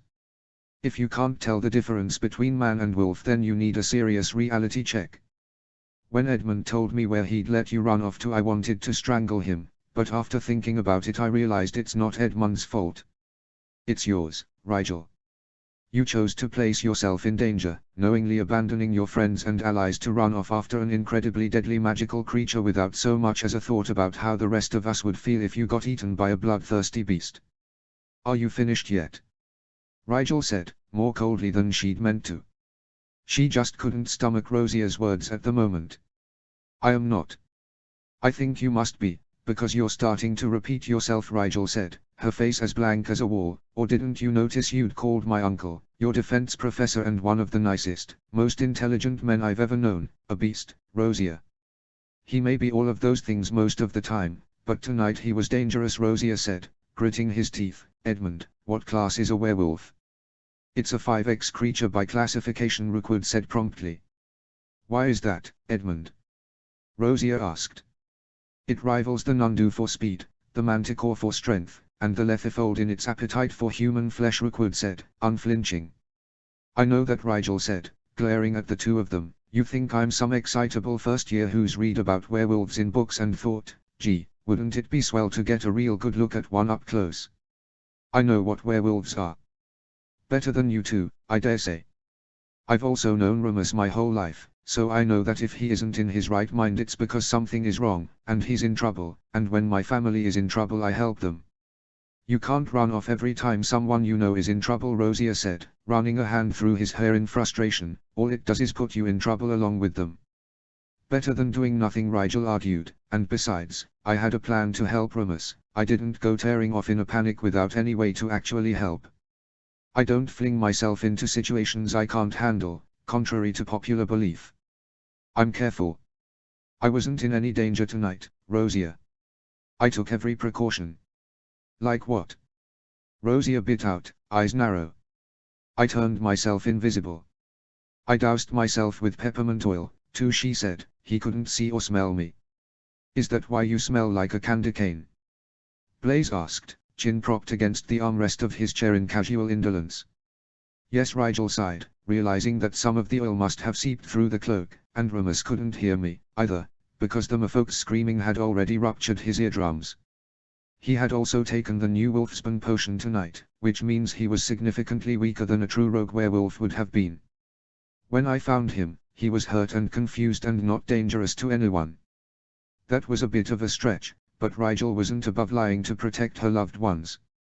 She could see the hesitation in Rosia's gaze, so she pressed forward, her eyes imploring him to understand. My cousin invented a potion this summer that can safely contain a werewolf. I have several vials of it. I didn't rush off without a plan, Rosia. I don't like it when you do dangerous things, Rigel, he finally said, blowing out a defeated breath. None of us do. I don't like it when people I care about are in danger, either, Rigel said, smiling a bit. If you could have stopped me going, or had some way of contributing something to help, you would have come after me, wouldn't you? Yes, Rosia said, grimacing. Then you already know why I couldn't have stayed in that hole and done nothing, Rigel said. Rosia gave her one long-suffering look, then shook his head despairingly. He wrapped her in an unceremonious hug, which Rigel returned after only a moment's confusion. Thanks, Alden, she said. I'm sorry I worried you. You aren't either, he sighed, stepping back. Rigel stepped forward, standing in front of the couch that Pansy and Draco sat on. Do either of you have anything to say to me? Draco glanced at her. Would you listen, if we did? Her gaze softened without her impetus. Of course. You're my best friends. You use that word, Rigel, but you don't live up to the equal relationship it implies, Pansy said, still not looking directly at Rigel. You mean when I do things on my own without consulting you? Rigel clarified. It's not your independence that's the issue, Draco shook his head. The fact that you told Rookwood, in advance of your leaving, to stop us from coming after you, implies something important. Do you know what? Tell me, Rigel said, frowning. It means you didn't just not tell us what you were doing, Pansy said. You knew us well enough that you anticipated what our actions would be when we found out, and then took that choice away from us by telling Rookwood to stun us to keep us from coming to your aid. I didn't tell him to. You know that's how he deals with people he doesn't know how to deal with, though, Rosia pointed out, smiling now. Remember the New Year's gala? She did, at that, though she didn't appreciate him bringing that up in front of so many curious ears. The point is this: if you have the right to protect Rumus from danger, then we have the right to protect you from danger, Rigel. You telling us we can't help you is just the same as us telling you that you can't help other people. Pansy was looking directly at her now. Don't you see that? Rigel thought for a moment. Except you would have stopped me from helping Rumus, Rigel said. You would prioritize my protection over his, whereas I prioritize his over mine. We can't agree on a course of action when we want different things. In such a case, aren't I justified in seeking my own goals by circumventing yours? Why should I prioritize your ends over my own? Because we're friends, Draco suggested, more than a bit sarcastically. Because, Pansy said, giving Draco a disapproving look, we exist outside of models in your mind, Rigel. You assumed that we would be a detriment to your goals, instead of entertaining the possibility that we could be an asset to you. By treating us as an automatic hindrance, you insult us as well as our friendship with you. I don't think your hindrance is, Rigel said, knowing she was explaining it wrong but unable to make the right words come out. I only wanted to protect you and Rumus. You only get to protect people who consent to be protected, Draco said, rolling his eyes. If you try to force someone into a position of weakness, it's just demeaning, insulting, patronizing. Take your pick. Rigel rather thought some people might just see it as someone caring about them, but she also had to admit she saw her friend's point. I hear you, and I understand where you're coming from, but can't you also understand how completely wretched I would feel if anything happened to either of you because of something I felt I had to do?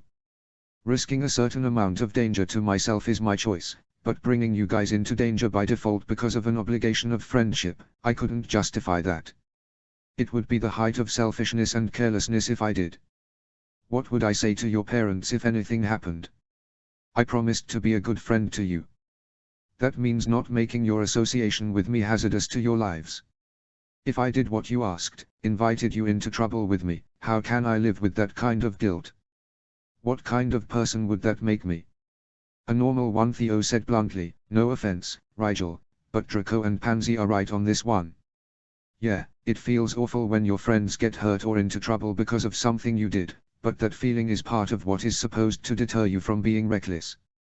You're the kind of person who doesn't see consequences to yourself as a bad thing, so it's exactly right of Draco and Pansy to try and make you see the weight of your actions by involving themselves.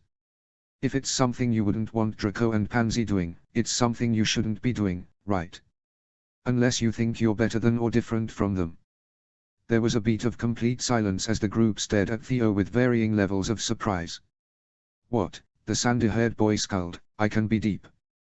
Rigel had to laugh at that, a low chuckle that brought her back from desperate hypotheticals and to a more even-keeled focus. Okay, I guess I'm wrong about at least some of this, she said, rubbing her hair a bit sheepishly, then grimacing at the oil that stuck to her hands. If I say the situation wasn't dangerous, I should have been willing to at least give you the chance of offering your help. Yes, you should, Pansy said. I'm sorry I took your choice away like an imperious brat, she added, willing to let the matter rest, at that point. And you're sorry you forgot the conversation we've already had about how our friendship means that your problems are our problems and your responsibilities are our responsibilities and vice versa, Draco said, folding his arms as he looked up at her. Rigel winced, and I'm sorry for that, too. She really would have to remember these things before she got herself into messes like this in the future. When I'm in crisis mode, I react to things very quickly and coldly. I forget about people's feelings. I'll work on that, all right. And we will work on not losing you in crowds right as crises are occurring, Pansy sighed. You should put a teacher tracker in one of his shoes, Millicent said helpfully. Go ahead, Rigel sighed, but can we be done fighting? I'm exhausted and I smell like a breath mint. I just want to shower and sleep. Rest up, Rosia said, smirking. You'll need your strength in the morning when Professor Snape has his words with you. The only reason he's not here waiting for you is because he has, and I quote, more important things to do than waste my breath lecturing a deaf imbecile, for now, end quote. She feared Rosia was, if anything, understating the good Professor's ire. Their relationship knew only the veneer of amiability of late. Her acting in a way he would undoubtedly categorize as reckless and foolhardy would only worsen his disappointment. It saddened her that recently she had somehow become used to upsetting and disappointing people, when for so many years she had worked hard to please them. She wanted to repair the rift in her relationship with Professor Snape, but at the same time, harsh words would still be nothing in comparison with Remus's safety.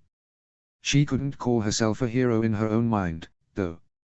Rigel hadn't been completely honest with her friends. She'd made it sound like the only reason she was worried about Remus was because he was family, and that did indeed play the major role in inspiring her to act. She couldn't deny that there was a cold, ruthless part of her that saw Remus' importance in terms of the greater whole, however. An incident in which Remus was injured or injured Anther could prove disastrous for werewolves everywhere. All eyes were on Hogwarts right now in the arena of creature rights. A werewolf incident at Hogwarts meant other things, too. A blow to Dumbledore's credibility, for instance, and therefore to the platforms he put forth and all the causes he championed in their world, Muggleborn and Half-Blood rights included. Innocent people everywhere would have their lives impacted by such a thing. She couldn't deny that all of these things and more had also been going through her mind as she raced to stop Remus from breaking down Pettigrew's door. She thanked magic for Professor Snape's new Wolfsbane potion. It was probably the only reason the werewolf hadn't been able to shred through that barrier like tissue paper. One of her last thoughts before going to bed that night, once she washed herself thoroughly and made a mental note to ask Binny if she knew a good way to get all out of invisibility cloaks, was that she'd really have to do a trial with a full-strength werewolf before she marketed her potion for such protective uses. Still, she thought with a yawn, it had certainly been a preliminary success, all things considered. The whole day had been a tentative success, in fact. She'd have to phrase it that way, at least, when she wrote to tell Archie what had happened.